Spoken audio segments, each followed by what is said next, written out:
Hey guys. This is part 6 of What If Naruto Realized His Full Potential.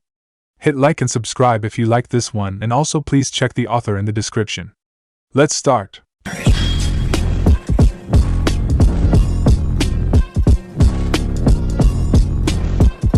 Chapter 16, Turning Point, Undisclosed Location. Tsunade stared over folded hands as she and several others of Konoha's highest-ranking shinobi sat in a half-circle in a dark, barely lit room facing a wall of large TV monitors, through which the daimyo and his delegates appeared to be addressing them. This is outrageous, Hokage Dano, the Godame heard and listened, but her mind was not entirely there. And who could blame her? It had only mere hours since two notorious S-ranked ninja had infiltrated her village and wreaked havoc. And not only have Uchiha Itachi and Hashigaki Kisame escaped, in doing so they have cast untold magnitude of shame and humiliation upon our country. Do you comprehend the severity of this, Hokage Dano? That I do, Minister, Tsunade responded coolly.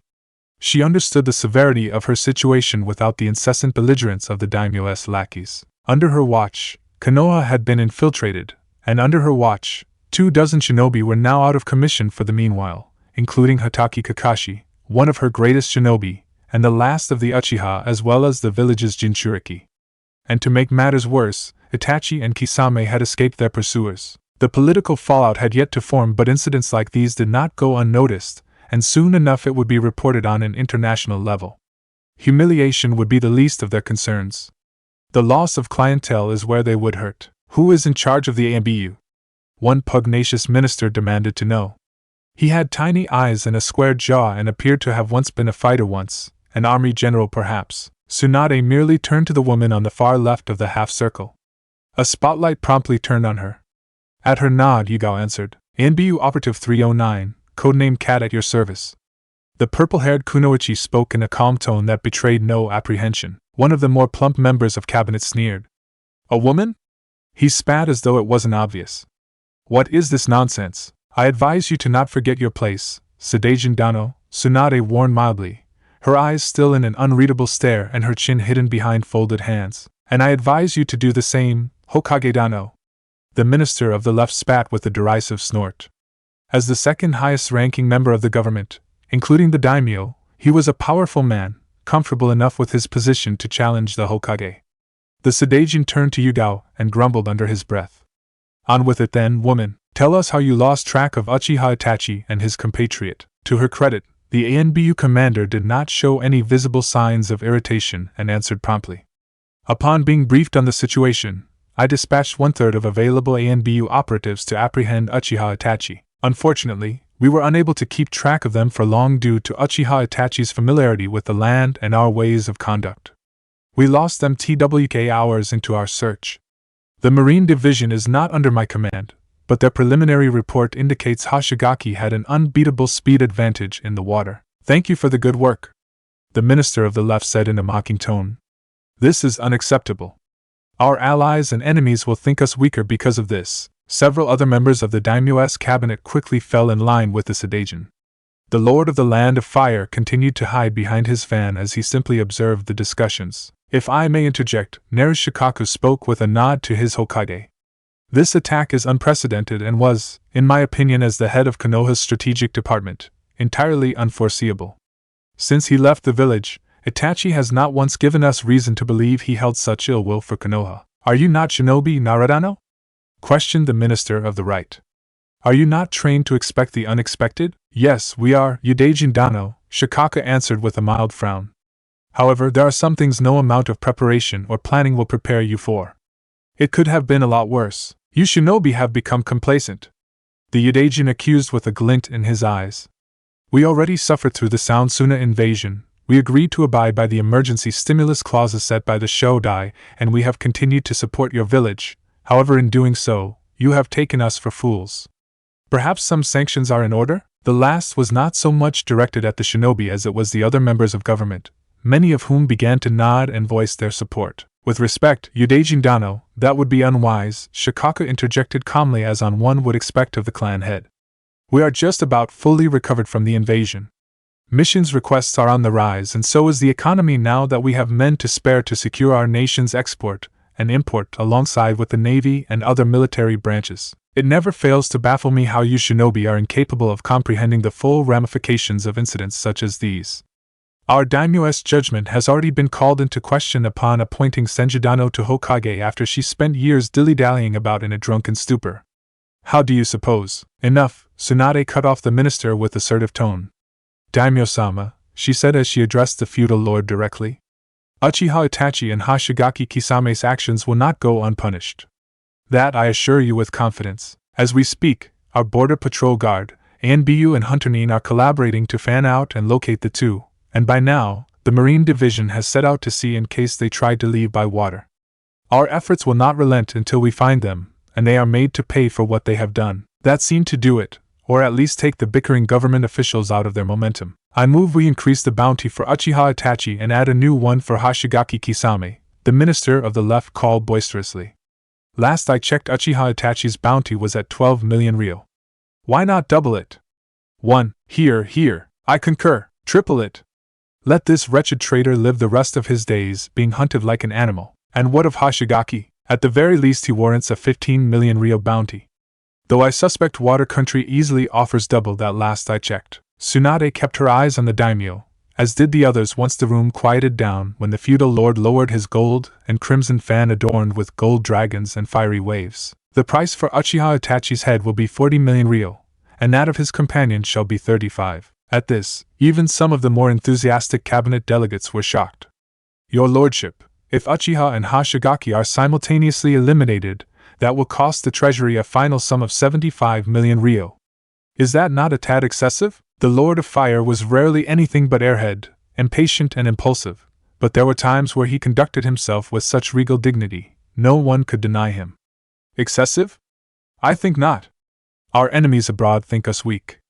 They believe they can come and go as they please.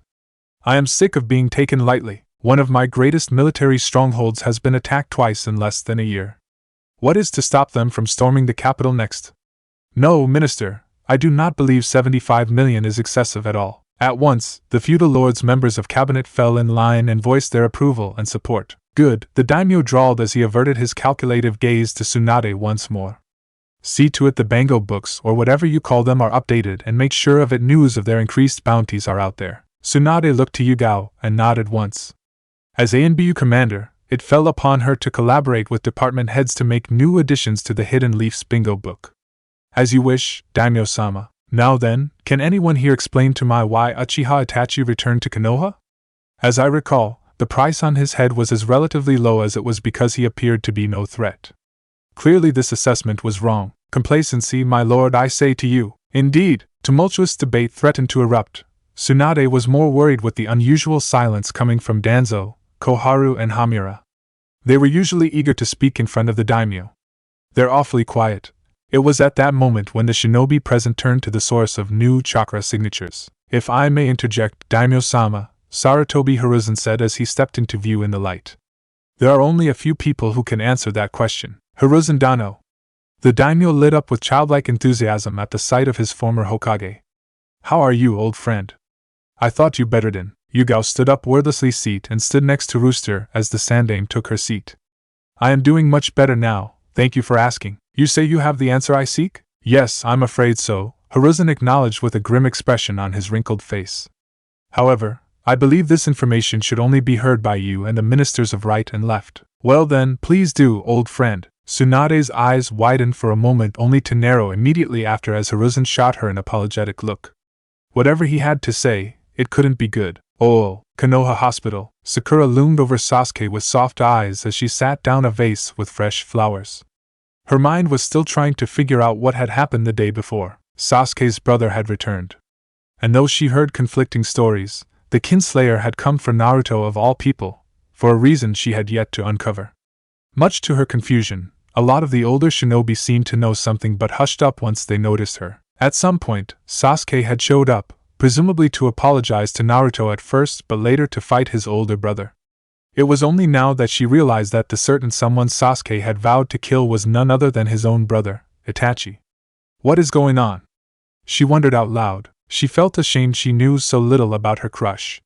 She had always desired him for his cool personality and his looks, but it was only now, nearly a year after being placed on the same team, that she actually began to know him. The rosette gazed for a moment longer, and then turned to the other side of the room where a certain blonde lay in his bed. He was even more of an enigma than the young Uchiha. Who do people hate you so much, Naruto?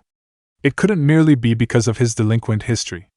Sakura hated herself for ever having thought it to be so simple in the first place. She had seen the hatred and the disgust in the eyes of some of the other shinobi in the village yesterday.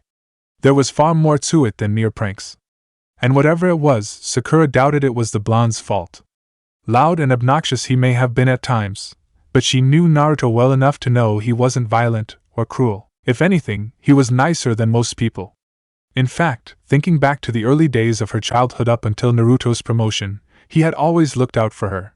He was always there for her when she needed him. I never really thanked you, did I, Naruto? She said in a whisper as she stood by the blonde's bedside. If she had to be honest, the rosette felt like crying, but she refused to let it be about her. Instead, she reached out for the unconscious boy's hand and squeezed it, a part of her childishly hoping he'd wake up because of it. Thank you, for everything. It was at that moment when the doors slid open. Sakura jumped and forced down the profanities she had on the tip of her tongue. Yo, Shikamaru greeted lazily as he entered the room with a newspaper folded under his arm. What are you doing? Sakura quickly pretended to be reading the chart and turned around to Shikamaru, holding it up with a forced smile. Just taking a look. Aren't you ambitious? I heard you signed up for the field medic training they offered here. Ino's been talking about it for weeks. Yeah. Sakura replied half-heartedly.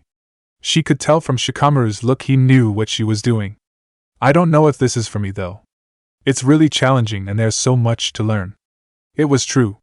She had been weighing her commitment to the field of medical ninjutsu for a while now. Well, don't mind me, Shikamaru yawned as he drew a chair and plopped down next to the unconscious blonde's bed. I'll just stick around for a while. Sakura looked uneasy at that, and of course the perceptive shadow user caught her look. What is it? The diagnosis isn't very hopeful they'll wake up any time soon, she replied with a glance to her chart. Shizen-sensei told me that whatever Itachi did to the both of them has affected their brains. They're fine physically, but they're not fine mentally, Shikamaru finished, to which she nodded.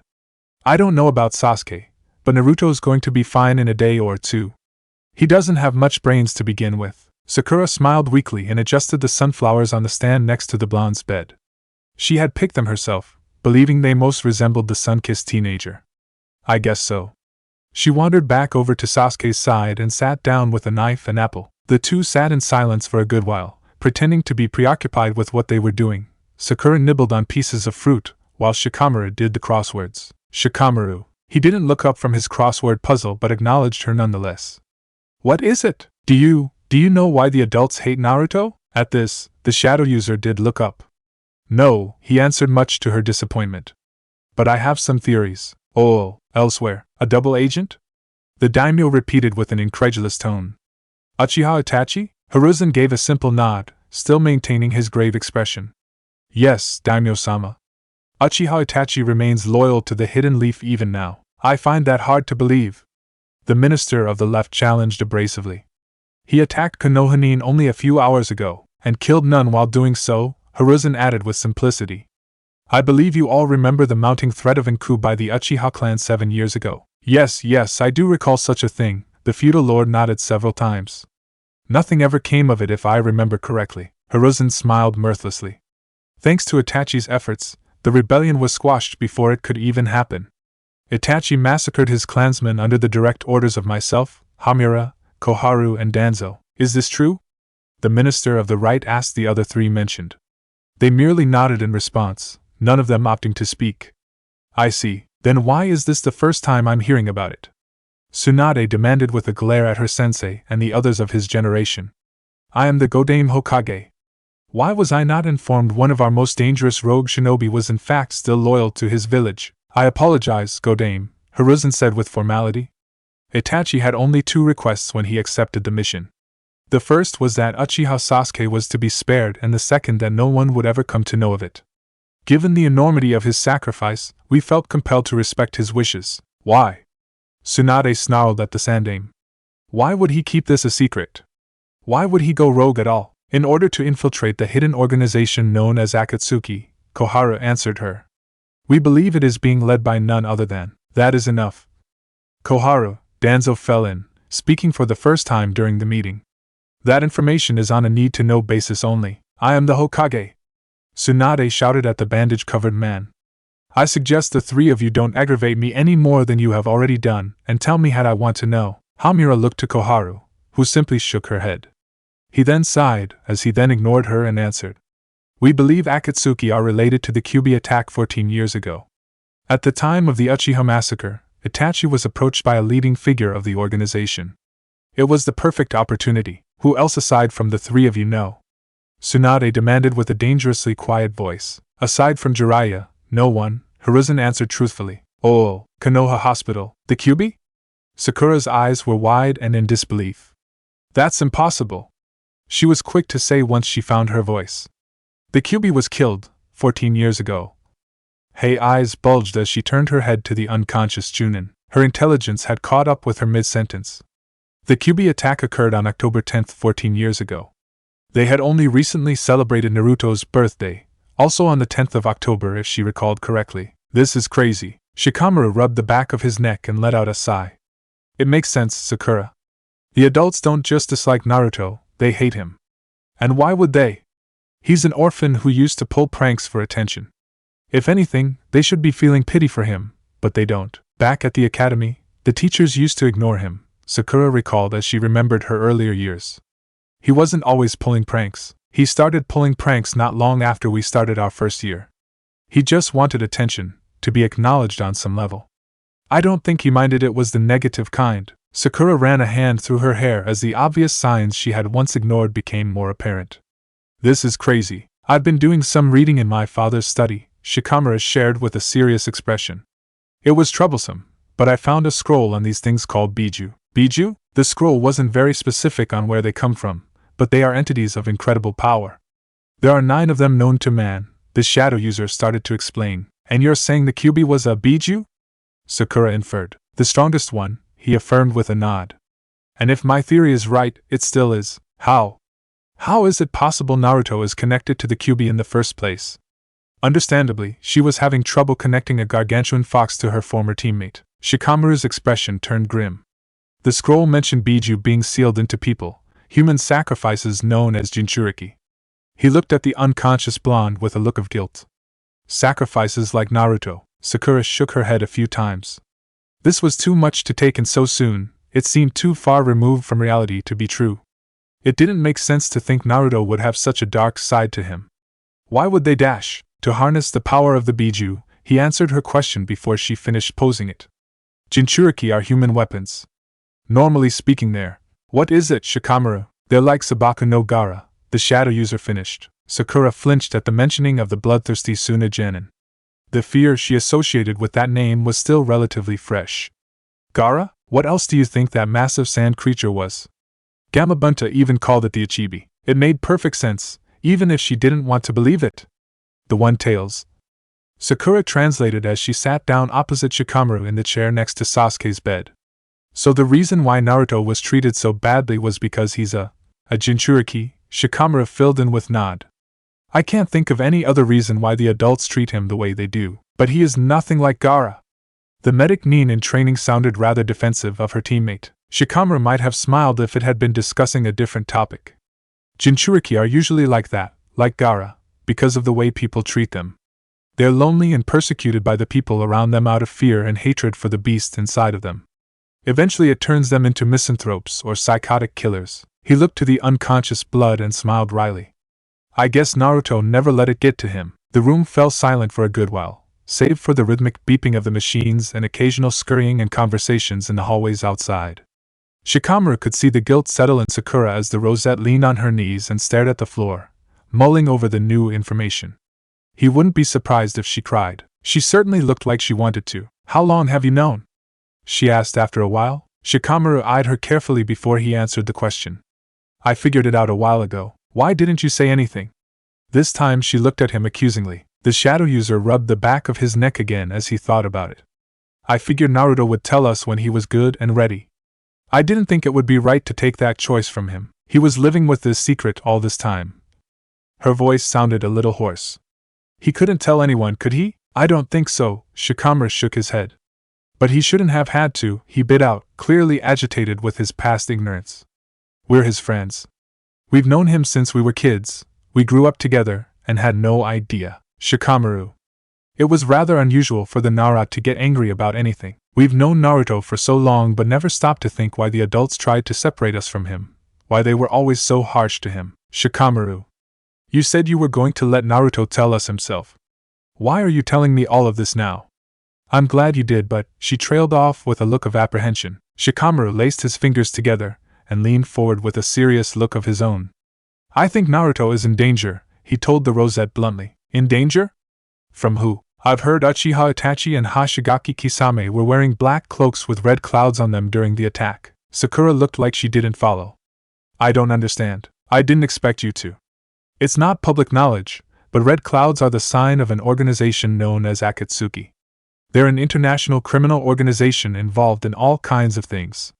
Piracy, smuggling, kidnapping, assassination, mercenary work, they're pretty much all over the place. The platoon Naruto and I are part of our tasked with investigating their operations in Hai no Kuni. Though I suspect that task will soon be given to another department. Anyway, we recently raided one of their bases in Hai no Kuni in Tanzakugai and learned that the highest ranking members are all powerful shinobi. Oh, undisclosed location. The sound of bone breaking was followed by a pained scream in a small room with a single, though very bright, light coming from the ceiling. Sounds of fists meeting flesh followed for a few more seconds as a man in long dark trench coat loomed over a bloodied and bruised man with gray hair tied to a chair. Marino Ibiki approached his subordinate and laid a hand on his shoulder. That's enough. The tall Tokubetsu Jonin pulled another chair, turned it to sit on it backwards. He eyed the young man's swollen face. Hello again, Kyoya. Do you have anything to share with us today? I don't know anything, the young man claimed. I swear. I'm just an accountant. I'll be the judge of that, Ibiki said simply as he stood up out of his chair and looked into Kyoya's fearful eyes. You're in luck. We're not going to beat the information out of you today. Well, luck isn't the word I would use, Ibiki-san, Yamenka Inoichi said as he appeared and took off one of his gloves. Oh, Konoha Hospital, and you think the Akatsuki are after the Jinchuriki? Shikamaru shook his head. I think they want the power of the Beiju for their own goals. Sasuke's brother is in Akatsuki. Sakura thought out loud as she bit her thumbnail with a light frown, deep in thought. Why didn't he take Naruto with him? I don't know. It certainly is strange though. He had the opportunity to, from what I heard. Sakura opened her mouth to answer just as the door opened and Shizen walked in. The woman smiled at Shikamaru and then turned to Sakura. Here to check upon on them? Shizen-sensei. Sakura found her resolve as she stood with a determined look on her face. I've made up my mind. I definitely want to become a medic. Please teach me. Shizen just stared at her and then slowly nodded, taking note that any doubts the young kunoichi had about becoming a medic were now gone without a trace if the look in her eyes were anything to go by. Then let's get started. Shikamaru smiled lazily as the women left, noticing Sakura's lingering glance at the unconscious pair. I'll definitely be there next time to protect you both, she vowed. The shadow user looked to the unconscious Jinchuriki for a moment, and then resumed with his crossword puzzle. Oh, Hai no Kuni countryside. Kisame emerged from the river, reverting from his fused shark form into his usual appearance. His chest was bare, having lost his cloak. Did I keep you waiting long? Itachi was waiting for him by the bank. He was in a miserable state, feverish and unbalanced. His Sharingan was deactivated, and the whites of his eyes appeared to be cracked. Dried blood ran down his eyes. No. His voice shook as though he could barely keep his balance. With that single utterance, he slumped to the ground. Kisame didn't know why he smiled, but as he did so, he approached the fallen Uchiha and easily lifted him off the ground with one hand, resting him on his other shoulder. Let's get you back to that woman, the swordsman said to the unconscious Uchiha. Oh, and remind me to cut you once you're on your feet. As the duo set off in the forestry, Kisame couldn't help but shake his head. Leader isn't going to be happy. Oh, Hokage Tower. It was late at night by the time Tsunade returned to her office. She was standing on the balcony overlooking the entirety of the Hidden Leaf Village. The nighttime lights illuminated the village beautifully. The last of the Senju raised a bottle of sake to her lips and took a long sip. Then she raised a cigarette and took a drag. Have I ever told you how sexy you look when you smoke? Back already, Lecher? The Godane recognized Jiraiya's voice as he joined her on the balcony. Jiraiya reached and took the cigarette from her, taking a drag from it himself. Rough night? You don't know half of it. The sage turned to lean on his elbow. So I heard, he said understandingly. How is the kid? He got banged up pretty badly, but the QB took care of those injuries, she answered before tugging at her bottle again. Itachi used some kind of genjutsu on him. Kakashi and Uchiha Sasuke fell to it as well. Should I be worried? Too soon to tell. Jiraiya flicked the cigarette and moved behind her. He tried to embrace her comfortingly when he noticed her tense. What's wrong? She was usually very receptive to his plays at intimacy when it was just the two of them. I know about Uchiha Itachi. She turned to lean on the balcony railing, facing him. He's your contact in Akatsuki, isn't he? Jiraiya frowned but decided not to deny it and leant on the railing next to her. The old man told you? Fuck, Jiraiya. How could you have kept this from me? How many people know? Tsunade glared at him. Does it matter? Yes, it matters. Jiraiya raised his voice. Upon seeing the apprehension in his lover's eyes, he sighed. I'm sorry, only myself, the daimyo and his 2 top ministers have been brought into the secret. The others were dismissed, including my ANBU commander. That kid has sacrificed more than most people could think possible, Tsunade. Jiraiya said quietly. He ran a hand through his white mane. You're right, he is my informant in Akatsuki. Though it's been a while since I had contact with him, I want to know why he came here and hospitalized 24 of my shinobi, Jiraiya. Jiraiya rubbed his hands together and nodded as he took her by the hand and led her inside. He hadn't sensed anyone nearby, and in all likelihood, they were truly alone on the balcony, but one could never be too careful. They had already said far too much in the open. The double doors to the balcony closed with a soft click. Tsunade went for a refill and handed him a bottle of his own. I can't say for sure, but I think Itachi came back because of Danzo, the sage said, continuing their conversation. Why am I not surprised? Tsunade sat in her chair as the sage sat on her desk, half turned to her. Though we could never prove it, the old man and I had a suspicion Danzo was involved in the Uchiha's plans for their coup. Fugaku was one of his most staunch supporters, and he even trusted him with training Itachi and his nephew, Uchiha Shursui. Why? You were out on a bender for the past 15 years, remember? Jiraiya cut her off, knowing what her question would be. Anyway, we could never prove it, but we always thought Danzo was in league with the Uchiha. He was the first to call for their extermination when things got dicey, and he was okay with using turning a boy on his family to do it. They were all okay with it, Tsunade muttered with disgust. Even Sensei signed off on it, Jiraiya picked his ear.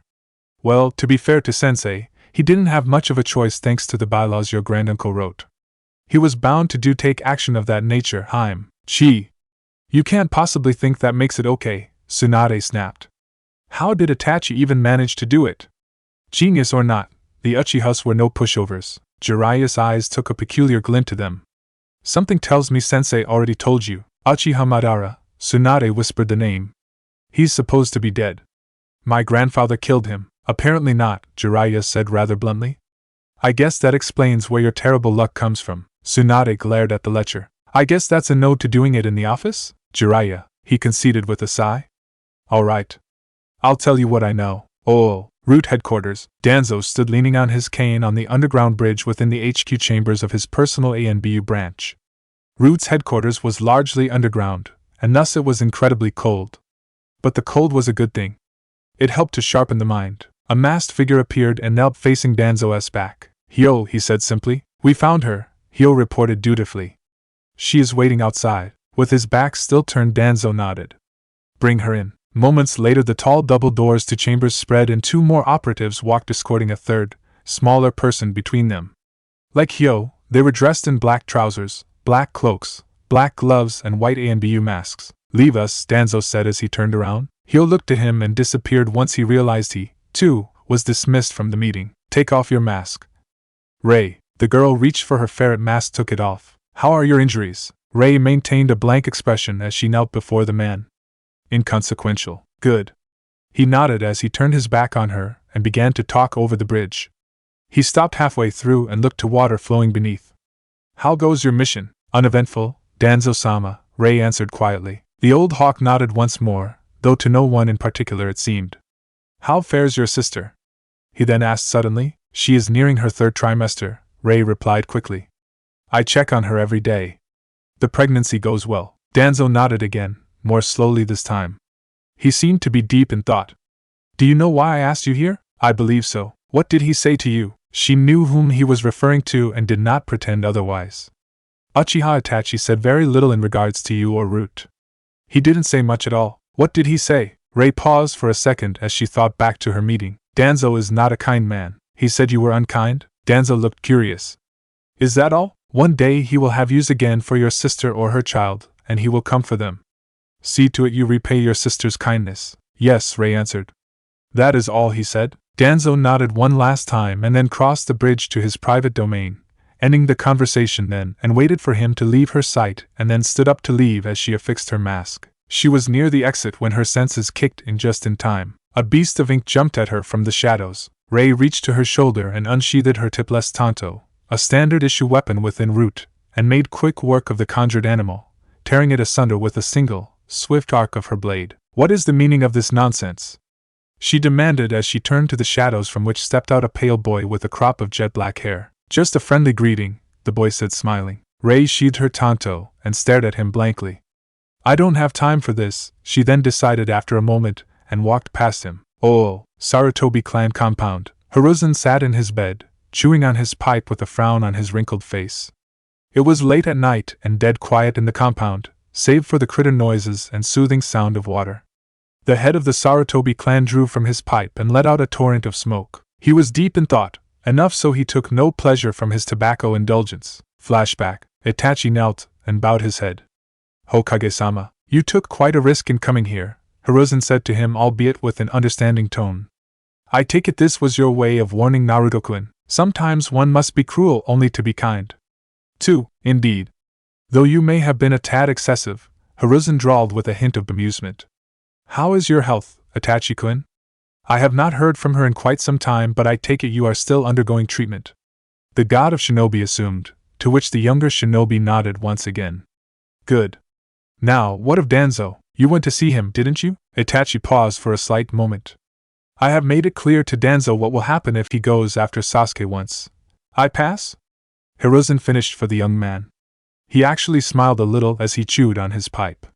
I require no further explanation, Itachi-kun. I understand completely. He then turned to Kosuke and nodded. It is good seeing you again, Itachi-kun. My, you did quite a number on him, the man in genin noted as he approached the unconscious blonde and knelt as he pulled him over his shoulders horizontally. And you too, Kosuke-san, Itachi replied sincerely. He was quite adamant about killing me at the cost of his own life. I hope he will be able to keep Sasuke under control just as fiercely. Let us hope so, Hiruzen said gravely. You know what will happen if Sasuke deserts the village. The Kage did not have to elaborate any further. I have not forgotten, Hokage-sama, Itachi nodded stiffly. I can only hope Uzumaki Naruto's bond with Sasuke will be strong enough. He is the only one capable of keeping him on the right path. And if Sasuke believes staying around Naruto will increase his chances of running into me again. He trailed off as new chakra sources were heading their way. I believe it is time for me to go. I wish we could talk some more, but we do not have much time. The Sandaime held his hands in a tiger hand seal. I'm sure you understand the necessity in making it appear I chased you off, no? Itachi merely nodded and disappeared. End flashback. Hiruzen blew a large volume of smoke and continued to stroke his beard deep in thought. He worried, now that Tsunade knew about Itachi, her subsequent actions would jeopardize his cover within Akatsuki. There was not much time left for the Sandaime. He had to ensure he at least had some information on the leadership of Akatsuki before he passed on. Whomever had released the Kyuubi upon Konoha 14 years ago, whether it was the real Madara, as unlikely as that was, or simply a pretender, he needed to know more. He needed to ensure Konoha would be safe. Oh, Senju clan compound. Tsunade lied naked in her bed to covered only by blankets. She was deep in thought, eyebrows scrunching as she tried to wrap her head around all that Jiraiya had shared with her only a few hours ago. She finally relented and sighed as she stared at the ceiling and then around the room. She had grown up in his house. It was a long time ago. She was born years after the Shodai had died, resulting in her father becoming the head of the clan. It had taken her quite a while to adjust in sleeping in this room, where her parents had shared the bed, like her grandfather had done with Uzumaki Mito, her grandmother. This was the house Uzumaki Kushina had lived in when she was a young girl.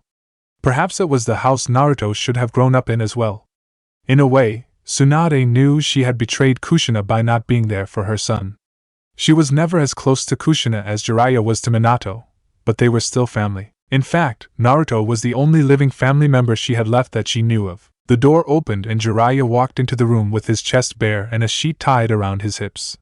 He sat down by her side and placed a drink in her hands. "I'm thinking of going to see the kid. At this hour?"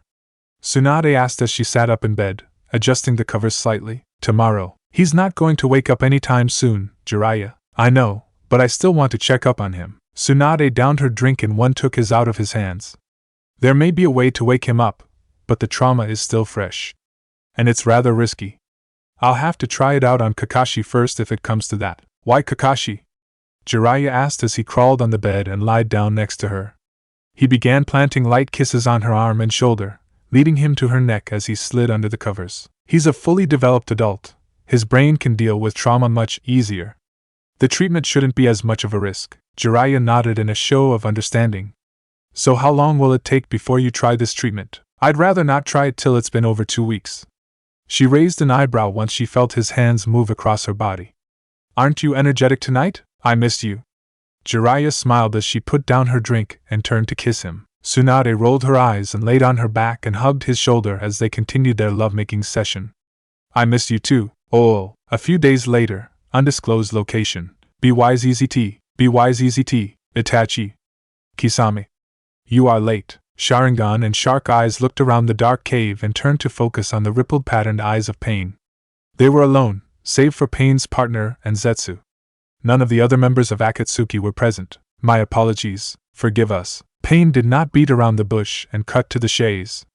"You know why I have summoned you," he stated calmly. "Explain yourselves.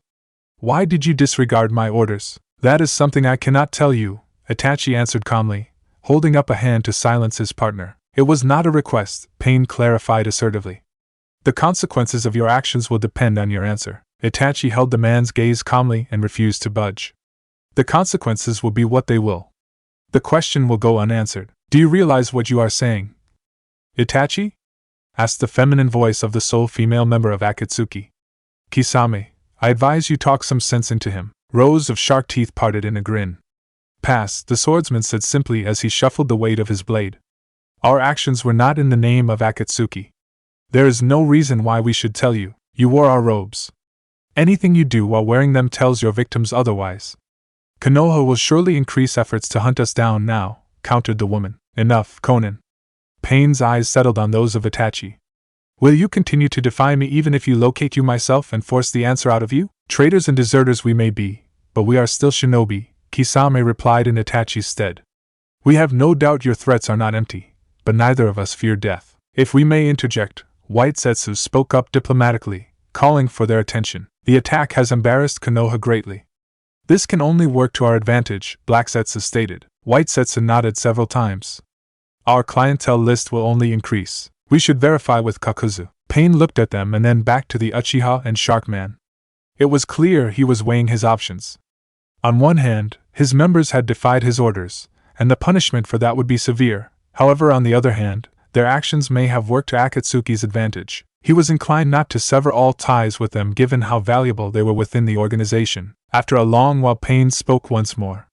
"Am I understood there will be no repeat of incidents such as this?" Yes. "Then your heads remain on your necks," Pain decided finally. "This meeting is over." Oh. He awoke from a darkness that had long since embraced him, sheltered him from the outside world. He had seen nothing, heard nothing, felt nothing for many days. He didn't know how many, but he knew quite some time had passed. The darkness was comforting. Quiet and peaceful, void of any fear and pain. In it he felt nothing, experienced nothing. It was nothing, and in his blindness and deafness, he found reprieve. His memory was hazy and confusing. What had happened before the darkness? He could remember only flashes, flashed of lightning and fire and red eyes. And he remembered pain that went beyond the physical. "Mother." For the first time in days, weeks perhaps, he heard his own voice. Or was it his thoughts that he heard? It didn't matter. He remembered now. He was shown an illusion, or was it a memory? He didn't know. How could he have known? It didn't matter. It was just then that he felt lightness in his head. As though a pressure was alleviated from his mind, from his conscience, and suddenly the darkness was gone. He could see, he could hear, and he could feel. Drip! Drip! Drip! Naruto found himself standing before the giant cage within his mindscape that imprisoned the Kyuubi. Aside from the sound of water dripping and pooling, it was quiet. The cage that restrained the fox was cast in a darkness that could not be penetrated by the dim lights in the sewer. "Kyuubi," Naruto called out quietly to the shadows. He clenched his fists when there was no immediate reply. "I know you're awake, you stupid fox," something roused in the darkness. Gargantuan eyes peered open at him and gargantuan fangs parted. "To what do I owe this pleasure?" Naruto approached the cage and stood there for quite some time. He just stared into the slit eyes of the fox. "Speak," the fox growled. "You killed my mother, didn't you?" It came out sounding more like a question than a statement, as it had been intended. Naruto felt as though he already knew the answer. It wasn't very surprising either, given how many lives the Kyuubi had taken. Why would his case be any different? The fox remained quiet for a long period, big red eyes scrutinizing his Jinchuriki for whatever reason. The fox then slowly neared the gigantic bars that kept him restrained within his cage and bare his entirety. "Yes, so what Itachi showed me was true," Naruto mused quietly. He looked the tailed beast in the eye. "You killed my mother right in front of me. What did the Uchiha show you exactly?" Naruto glared at the fox with nothing but hatred in his eyes. "You killing my mother, what else?" the fox demanded. A part of Naruto couldn't believe the Beiju had the nerve to demand more information, but he felt compelled to answer the question. Nothing. He hoped that what Itachi had showed him was not real, at least not entirely, least of all the gruesome way she died, sliced to shreds. He instinctively knew the woman he saw in the genjutsu was his mother. He didn't know how that was possible, he hadn't ever seen her before, but he knew. He just knew, and he hoped that he wasn't the one she died for. He hoped that he wasn't tasked with housing her killer. What was her name? He hated himself for asking. And he hated the fox even more. He hated it with a passion so great he could drown in it. But this was the first time in his life he had come so close to finding out something. Anything about the woman that gave birth to him. "Do you even know?" In the back of his mind he couldn't believe he even asked. How would he even know? "Your mother's name was Uzumaki Kushina," the Kyuubi said slowly.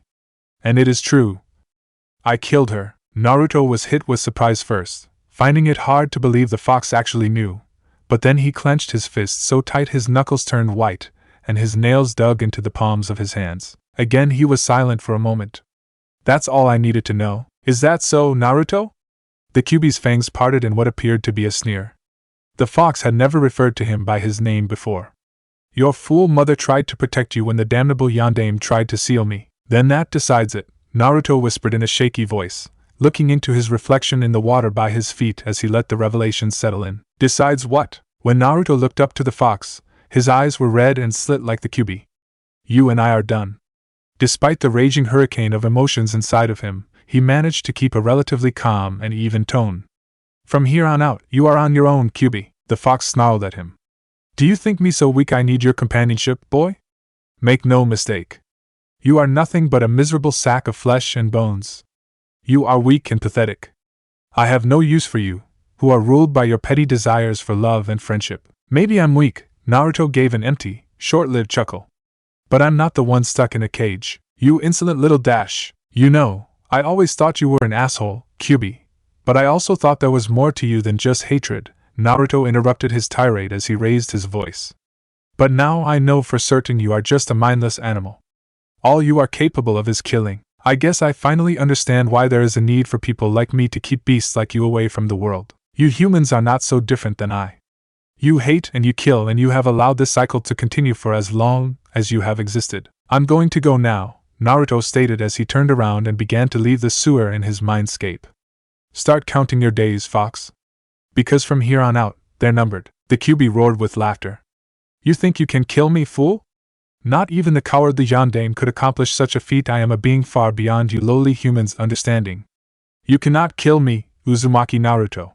It is I who will kill you, just like I killed your mother." In an instant Naruto turned and closed the distance between them, his expression set in a furious glare as he stuck to the massive cage and tucked his fingers under the ceiling tag. The fox's eyes lit up opportunistically. "Go on, let me out of this cage and we shall settle this right now. See if you can avenge your mother." Much to the fox's confusion, Naruto then merely smiled. Though it was devoid of any mirth, it was odd sight to see the red, slit eyes accompanied by a smile. "You'd like that, wouldn't you?" Naruto backflipped from the bars and began to head for the exit once more. Don't worry, you'll have your chance before I kill you, he echoed without turning as he left. Just not today. With that he disappeared from sight. The Kyuubi glowered and seethed quietly in its cage, lamenting its failure to provoke his host into undoing the seal. Looks like you fucked up, said a new voice. The fox snarled at the perfect copy of his voice. Silence yourself, you're no fun, Dark Naruto remarked as he sat down cross-legged in front of the cage. No fun at all. Oh, in the real world. Naruto's eyes opened with some considerable difficulty. His sight was bleary, and his eyes stung under the bright light of the room he was in. Through squinted eyes he managed to see purple and white. Naruto, are you awake? Naruto recognized the voice immediately, but his throat was parched and his body felt heavy, very heavy. He finally opened his eyes completely and found himself looking directly into familiar violet eyes. Ray, he rasped. Water. Ray moved quickly to fill a cup. Don't move, he heard her say as he tried to sit up. Here, drink. Naruto parted his mouth and allowed the cool liquid to flow down his throat. Where am I? In the hospital, she answered. His eyesight was finally clearing up. He could now make out her face properly and noticed the concerned look in her eyes. How long?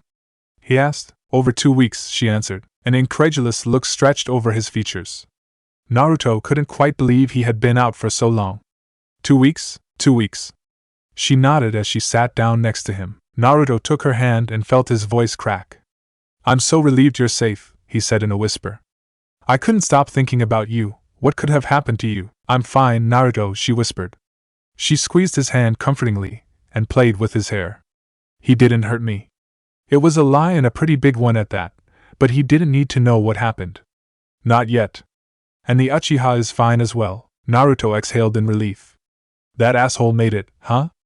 I figured Itachi did the same thing to him. His voice shook with relief. Where is he? Right there. Ray turned her head to the opposite side of the room. No, don't. Naruto sat up again and eyed Sasuke lying in his bed. That asshole nearly got us killed. He had meant to sound angry, but he couldn't. Instead, he had a despondent look on his face. If you get in the way of my ambition, I'll kill you too. He shook his head, vowing to address that issue once the raven-haired bastard woke up.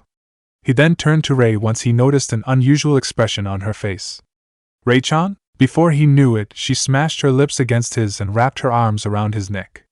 The blissful taste of her left Naruto flustered and in shock, but he was quick to return the kiss and pulled her close. He had no idea what had gotten into her, but whatever it was, he wasn't complaining, especially not when she moved to straddle him on the bed. Ray pried his mouth open and slid her tongue his mouth and ran her fingers through his hair, moaning as his warm hands slid up her shirt. Am I hurting you? She asked with worry once she heard him groan. I'm a little stiff, he said. She raised a curious eyebrow, and he found himself rushing to make himself clear. I meant all over the place. Take your mind of the gutter, he added playfully. She leaned back and held his face in her hands as she looked him in the eye. Never leave me like that again. Ray, promise me. I can't. Promise me. Naruto gave a sigh of defeat and slowly nodded. I promise. It was a lie, and one he didn't particularly feel ashamed about telling because protecting her was worth it. We will come for you. I have to tell her, he thought as she hugged him. He wrapped his arms around her and pulled her even closer, taking in her warmth and her scent. He didn't want to let go. It pained him to think she would leave him if he told her, and he truly did not want to share his secret, but he would have to. She deserved to know. Ray-chan, I have something to tell you. Ray released him from her embrace but held him at arm's length. What is it? There is something you should know about me, Naruto began slowly and reluctantly. I don't think I could ever really be with you if you didn't. He looked away, unable to look in her the eye, too scared of rejection and disgust. If you want to call it quits after this, then I completely understand. Naruto, look at me, she commanded calmly, and so he did, and he found her looking at him with understanding eyes and an accepting smile. I know, she said quietly. And I'm happy you wanted to tell me. Perplexed, he asked the only question on his mind. How? There's a lot you don't know about me either, Naruto, she revealed quietly. Probably even more than I don't know about you. I'm a private person, so normally I don't share things. He opened his mouth to speak, but she silenced him with a single finger on his lips. I've known about you and the fox since before I met you. I can't tell you how, but I want you to know that I don't care about that. All I see when I look at you is someone I care about. Words alone could not describe what he felt upon hearing those words, nor could they convey what he was feeling, so he didn't bother. Instead, he reached out to her and embraced her tightly, and she accepted him. Thank you? It was all he could manage without his voice cracking, but she understood him just fine. Oh, Hokage's office. Tsunade was finishing up on her paperwork and stood up to file. It had been over 2 weeks since Kakashi, Naruto, and Sasuke had been hospitalized, yet she was reluctant to try the procedure she discussed with Jiraiya. It was risky, even with a grown man like Kakashi, and though she was heralded as the world's greatest medic, she did not have much confidence in her ability to manipulate the mind through the brain. That area of expertise was something the Yamanakas specialized in, but it would have been foolish to assume Itachi had not left some trap of sorts for them. He was familiar with their mind-wandering after all. The doors to her office opened and Shizen hurried in with a broad smile on her face. Good news, Tsunade-sama, she exclaimed excitedly as she neared the Godame. Naruto just woke up. Upon hearing this, Tsunade let out a sigh of relief. Thank goodness, she muttered under her breath. How long has he been awake? About an hour or so, Shizen informed. Tsunade reached for her green jacket and headed to the door. Time for a break. Oh, Konoha Hospital. For the next hour or so, Naruto sat through an intensive medical examination, and to make matters worse, not only did Tsunade and Shizen badger him with questions, there was a whole crowd of 15 or so students to observe, over half of them female and girls he knew from his days in academy. They watched him as he sat on the examination bench in his boxers and suffered the grueling examination. He wasn't exactly self-conscious, but their scribbling on their clipboards and staring as though he were some scientific specimen was starting to get annoying. Is this really necessary? He scowled as Shizen placed an ice-cold stethoscope on his chest. He did his best not to flinch and already missed the warmth of his hospital gown. Not many live to tell the tale after being struck by Uchiha Itachi's genjutsu, Tsunade stated as she scribbled down what Shizen told her. This is a valuable learning experience. Naruto glared at her. It's annoying is what it is. I told you I feel fine. There was a burning question in the back of his mind, and he had wanted to pose it ever since the Godame showed up, and he would have if it hadn't been for all the additional pairs of eyes and ears. Hokage-sama is right, Naruto, Rei said to him with a hint of a scolding tone. Though she was already a qualified medic, she had chosen to remain by his sides and took notes of her own whenever Shizen dictated an interesting fact. Naruto shrugged, biting back a childish remark about her sitting half-naked on a bench in his stead whilst being stared at by a crowd. Fine, he muttered instead. Shizen and Tsunade shared a knowing smile much to his annoyance. How long left? We're almost done. You said that half an hour ago, did I? Tsunade asked her assistant with feigned ignorance. Shizen shook her head as she went along. I don't think so. A few of the students laughed, only increasing Naruto's annoyance. He wasn't exactly in the best of moods. I have something I need to ask you, he tried to sound as calmly as possible. It was a struggle. Go ahead, Tsunade invited absent-mindedly as she took some additional notes Shizen dictated. Not here, Naruto growled with a glance at the students. This didn't concern them. Feel free to ask whatever is on your mind, Naruto-kun. Patient-doctor confidentiality applies to the students as well, Shizen tried coaxingly. And if it's about sex, feel free to ask your girlfriend since she's qualified, she added with a mischievous look in her eye. The humor of it wasn't found on Naruto, who finally had enough and punched the bench he sat on, denting it. It clearly startled some of the students and even Shizen, who looked to Tsunade, who then nodded to her. Let's give them a moment, the auburn-haired medic said as she led the students outside of the examination room. Rei looked at him for a moment, and then followed the rest. As the door closed, Tsunade placed her clipboard on a desk and crossed her arms. Care to explain what the hell that was about? Naruto looked her in the eye. He wasn't going to sugarcoat what he wanted to say. Who is Uzumaki Kushina? Tsunade's eyes widened. Oh, outside examination room 7. What the hell is his problem? Ino said to Sakura with an annoyed look on her face. What an ass. Sakura didn't comment on the last remark but had to admit it was unusual for to see Naruto that angry. Do you think it was us? The rosette turned to Rei. Naruto isn't very self-conscious. I think he has something to discuss with Hokage-sama that couldn't wait, she gave her 2 cents. It may regard his experience under that genjutsu. Shizen eyed her with interest. Did Naruto say anything about it to you? No, Rei shook her head. He said he didn't want to talk about it. Shizen glanced one last time at the door and then called for the students to follow her down the hall. Oh, examination room 7. Tsunade looked in Naruto's accusing eyes and moved to the other side of the room and leant against the wall. Where did you hear that name? From my furry little friend, Naruto spat. He wasn't going to let this opportunity slip through his fingers. He wanted answers, and he was going to get them no matter what. So who is she? The slug princess pinched the bridge of her nose and took a moment to answer. Clearly, she hadn't expected to be blindsided with that question. Uzumaki Kushina was your mother, she revealed. Upon noticing the lack of reaction, she realized it had been a test. You already knew that, didn't you? I was hoping you wouldn't lie to me, Naruto admitted, not particularly wanting to look her in the eye. He felt an unpleasant sensation in his stomach he couldn't quite deal with. It made his throat run dry and his eyes sting. She died protecting me, didn't she? That's what the fox told me. Tsunade could see the look of devastation in his eyes and moved from the wall. I don't know about the details, but as I understand, that's what happened. Naruto rubbed at his eyes before tears could fall again. He had to remind himself he was a shinobi. He couldn't let himself break down like that. Not again. Okay, he forced. What did Itachi do to you, Naruto? Tsunade's voice was soft and comforting. She laid a hand on his shoulder. He looked to the floor, not wanting to let her see his face. He trapped me in some kind of genjutsu world for days. I don't know how many. He made me watch my mother die over and over again. After that, I don't know what happened. All I remember is complete and utter darkness. He couldn't even explain it to anyone who hadn't experienced it. It felt like my mind put everything back together. I can't explain it in any other way. And then you went to see the Kyuubi, Tsunade inferred slowly. Naruto nodded. He told me that the illusion wasn't entirely accurate, but... He lost his voice for a moment. He didn't want to make it any more real than it already was. It was childish and it was stupid, but he couldn't help it. Tsunade could only nod understandingly as she pulled him into a hug. All right, she conceded softly. I'll tell you everything I know. Sensei was going to tell you eventually, but that old man has made a lot of mistakes.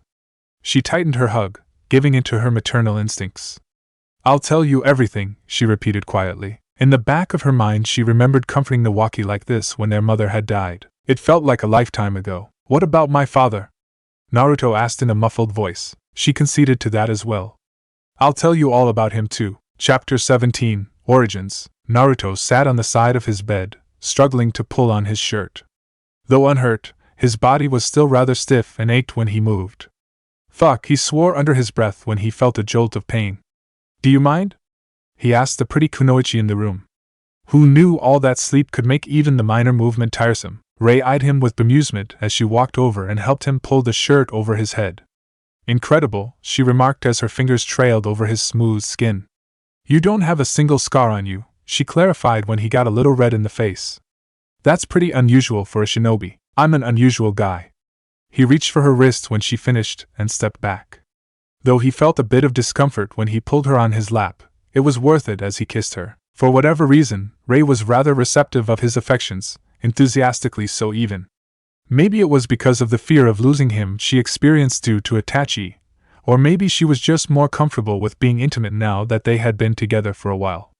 Whatever the reason was, he rather grateful. Rei pushed him on his back and allowed entry to her mouth. Naruto ran a hand down the small of her backside and squeezed at her bum.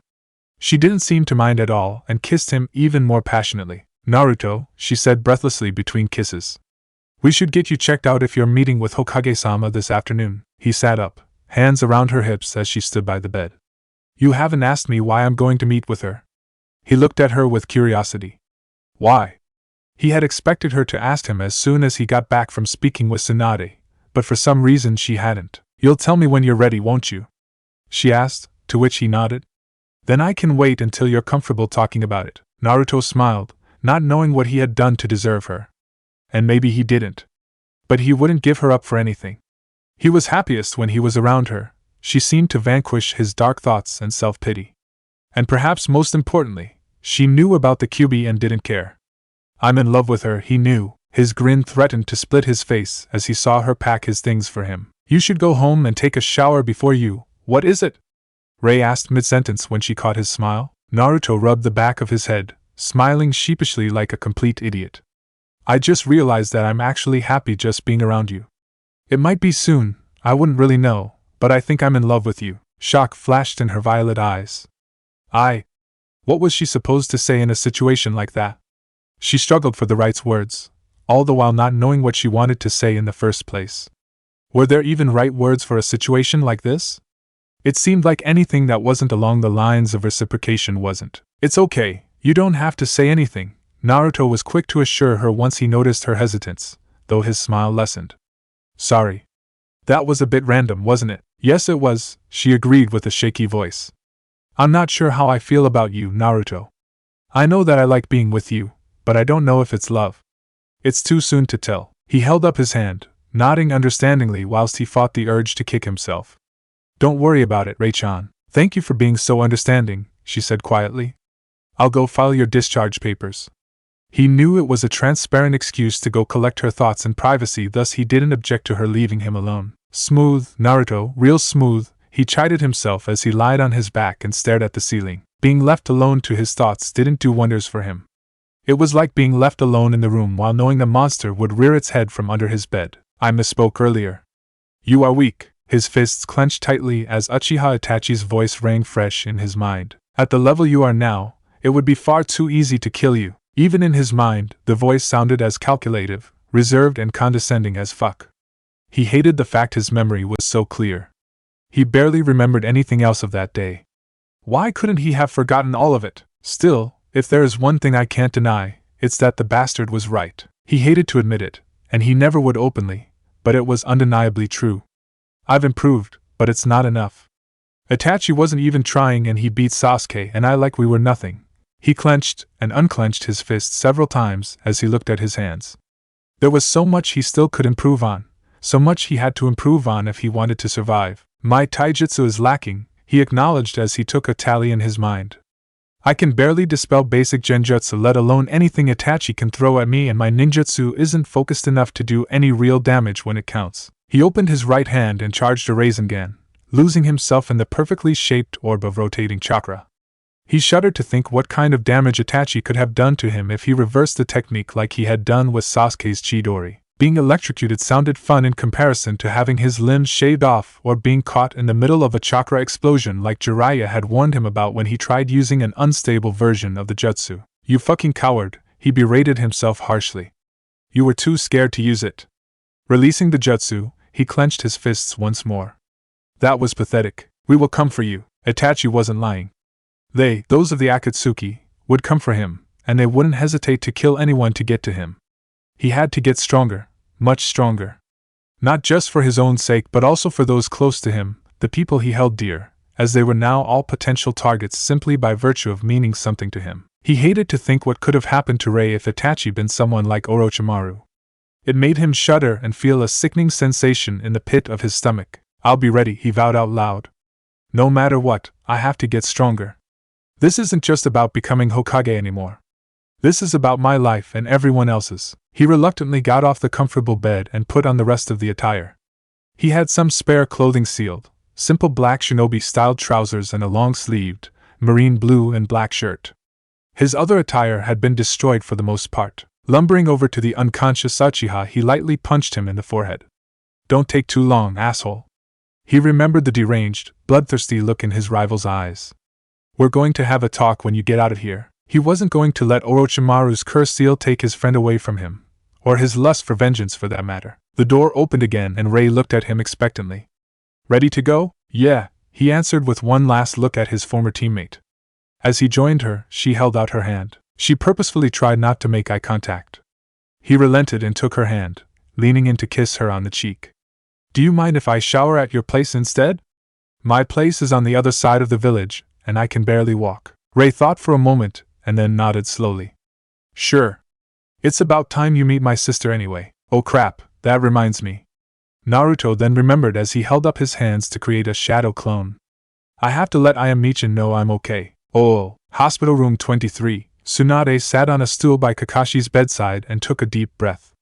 She mentally went over the procedure she was about to perform, measuring her own heartbeat, chakra reserves and oxygen intake purely by ritual habit. The procedure, as risky as it was still rather straightforward and simple compared to the other more challenging procedures she had performed in her time. With practiced ease, her green chakra sparked to life in her hand as though second nature, which it probably was by now after 45 years of being a shinobi. Tsunade finalized her ritual and performed a quick diagnostic jutsu to take note of her patient's vitals and a slightly more complicated one to take note of his brainwaves. The Hokage then raised her other hand, which now also flared with green chakra, and began to weave through a long and complicated string of hand seals. Shizen's breath hitched as Tsunade muttered under her breath and placed her hands on Kakashi's temples to begin the treatment. Only she and the Sannin were in the small room they had moved Kakashi to. Tsunade would need absolute quiet in order to concentrate as she performed the jutsu. The treatment required a high level of concentration but an even higher level of skill in chakra manipulation, as it involved forcing foreign chakra into the brain in order to meddle with the patient's brainwaves to break the effects of Itachi's Tsukiyomi. Tsunade's face crunched with concentration as she held her breath. Beads of sweat began run down the side of her head. "Come on!" Shizen whispered breathlessly as the heart monitor began to beep loudly in alarm. "Tsunade-sama." "Not yet, Shizen," the Godame said just as breathlessly. "Almost there." She was about to relent her efforts as there was no telling what prolonged exposure to foreign chakra could do the brain. However, fortunately, it was just then when Kakashi's eyes opened. Tsunade exhaled in relief as Shizen cried, "You did it!" Kakashi blinked several times as his one visible eye cleared up. Hokage-sama. "Good to see you awake again, Kakashi," Tsunade expressed as she wiped the sweat of her forehead with the back of her hand. "There's a lot I have to fill you in on." "Oh." Naruto welcomed the torrent of warm water as he stood in the shower, leaning on the wall below the showerhead, deep in thought. As refreshing as it was, his mind was too preoccupied to fully appreciate the comforting warmth. In a few short hours he would finally know who he really was and where he came from. After 14 long years, he was finally going to learn the truth about his parentage. How would he feel when he finally knew everything? Nothing would be the same anymore. He couldn't imagine how it would be. "I love you." He blinked several times. It was strange to think of her that way given how he knew next to nothing about her, only that she loved him and that she protected him from the Kyuubi at the cost of her own life. Her name was Uzumaki Kushina. How did the bastard fox even know that? He had killed hundreds if not thousands in its time according to the tales he had heard regarding the demonic fox. How would he even have known? It didn't make sense. He let out a frustrated groan. The whole concept of parents confused him. It had always been a mystery to the blonde, as he never had any, not really anyway. The closest thing he ever had to a mother was Tsunade, and that was only recently. He didn't really know what to think about that either. A lot of the time it felt like the Godame was feeling guilty. Whether it was over the fact he looked so much like her long-since-deceased brother or something else, he didn't quite know. He was too scared to ask, if he had to be honest. He didn't even know what to begin to think of his father, whoever he was. Iruka was more like a big brother and Kakashi was, well, he didn't know what to think of his former Jonin supervisor. As odd as it was, the closest thing he had to a father was Jiraiya of all people. If my mother died, then what happened to my father? He wondered as he ran a hand through his hair. Did he die as well, or did he just leave me to rot? The closer it got to his time to meet with Tsunade, the less confident he felt about finding out. There was just as much of a chance he'd walk away feeling worse and regretting ever finding out. Maybe he'd be happier if he never found out, or maybe he would be better of waiting a few years. There's so much more I want to say, to teach you. I want to stay with you. No, there was no turning back now. Hearing her voice was a cruel reminder of what he had lost without ever knowing. Shaking his head wildly, Naruto turned the handles in the shower and stepped out the steaming cubicle. He dried himself off with a towel and looked around. He wasn't so sure where else he would change, so he pulled on his clothes in the bathroom. The bathroom, he noticed, was rather plain. Much like the rest of the house. Even Rei's room was void of anything that defined her, aside from some medical books. Not a single non-necessity was to be seen. It made the place feeling oddly empty, lifeless even, as though there were never any intentions to make the place into a home. He finished drying his hair and dropped the towel in the hamper before joining Rei downstairs. Her sister had yet to come back from her shopping. "How was your shower?" Rei asked as he joined her in the kitchen. "It was okay, thanks." She poured hot water in 2 cups of ramen and stirred before pushing the lids back on them. "Sorry we don't have anything else in the house. I love ramen." He sat down by the counter and looked around, noting the kitchen was as undefined as the rest of the house.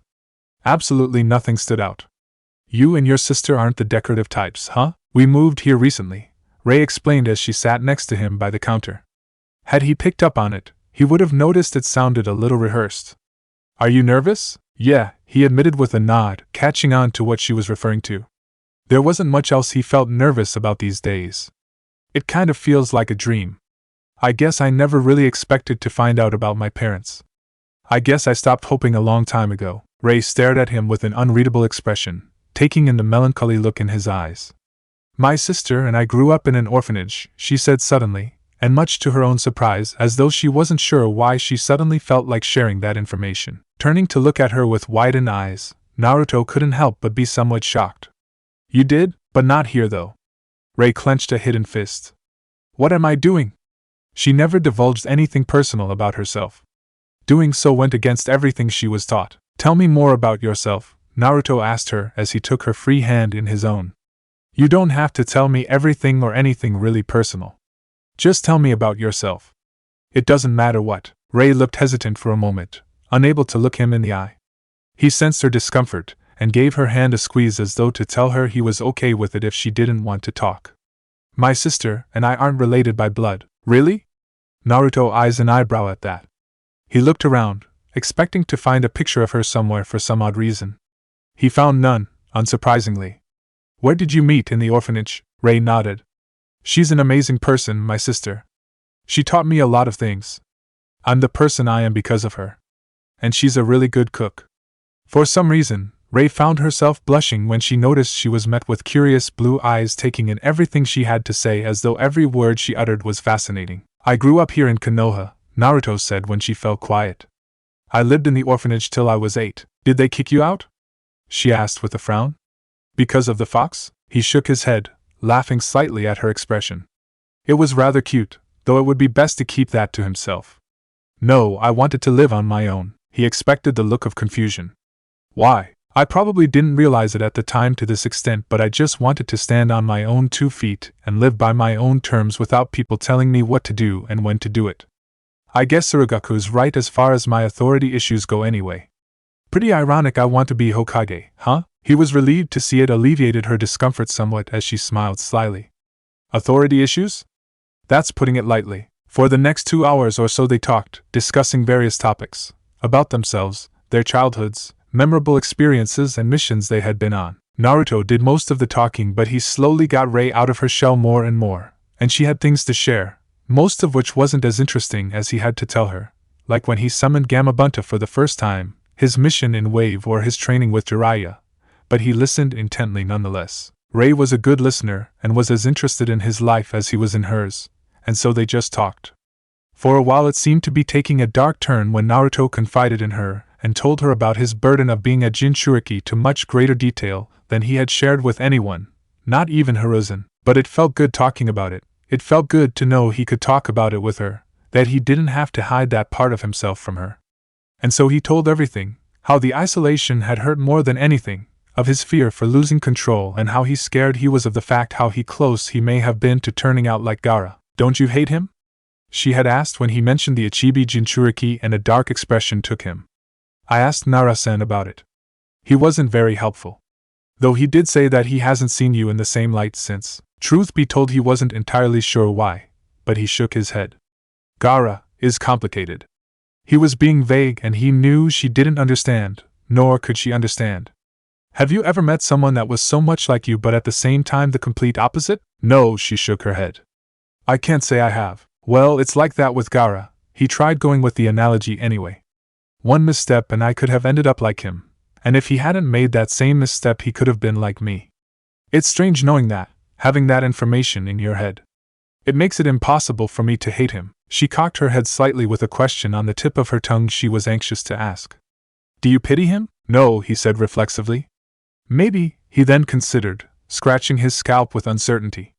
I guess, in a way, I do, but it's not the same pity you feel for someone when they're hurt or in pain. It's weird, I can't really describe it, but if I had to, it's the kind of pity you feel for someone knowing they could have had a different life, one with some level of happiness. He fell silent after at that, quite clearly deep in his own thoughts about the Ichibi's Jinchuriki.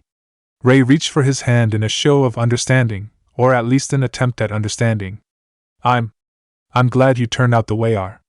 You're very kind, Naruto. It was enough to break his thoughts and leave him slightly nonplussed as they leaned in to kiss. The front door opened, prompting them to straight as though they had been caught colluding in some conspiracy. Must be my sister, Ray said as she slid off her chair. From what they could hear, her sister was carrying several bags. Naruto quickly followed, well aware that Rei's sister was pregnant.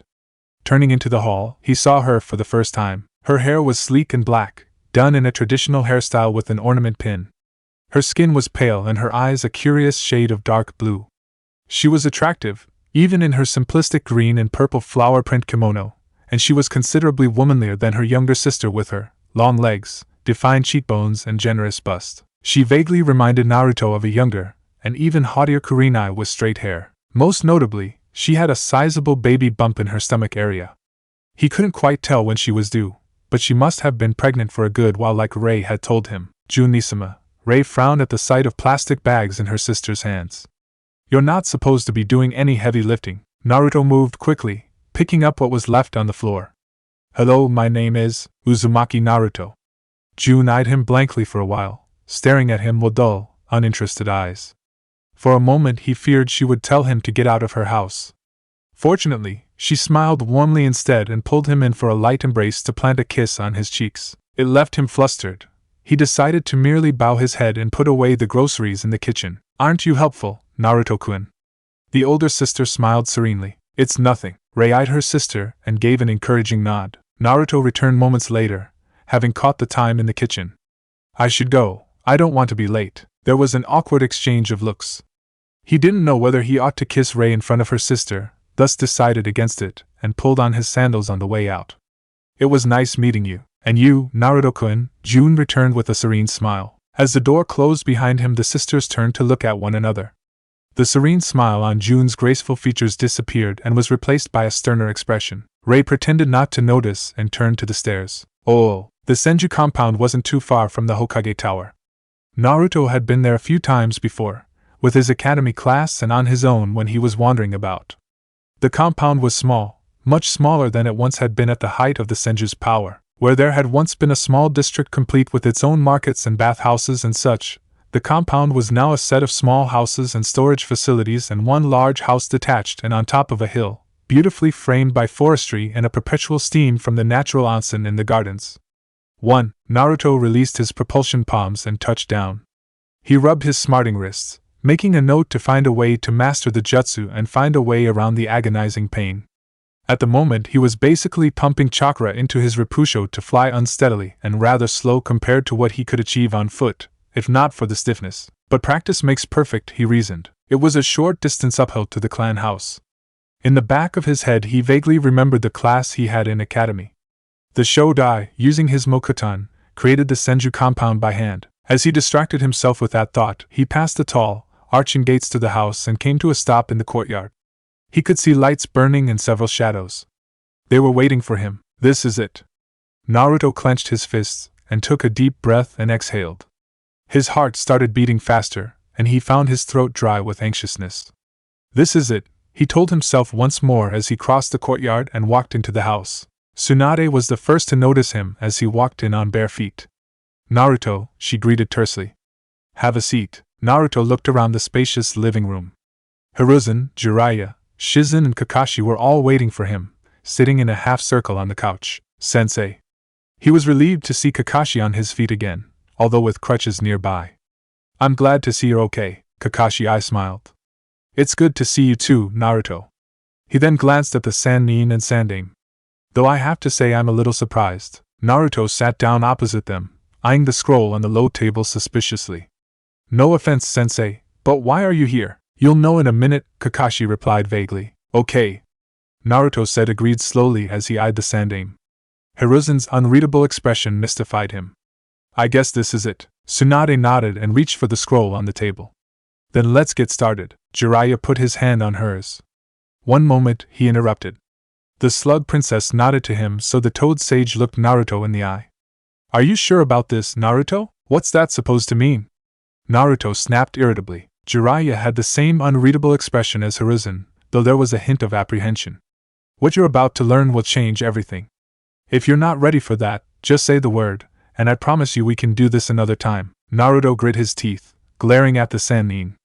I've gone 14 years without knowing where I come from. Then what's another year or two? No, he ground out. How could Jiraiya do this, to try and get in the way of him learning the truth?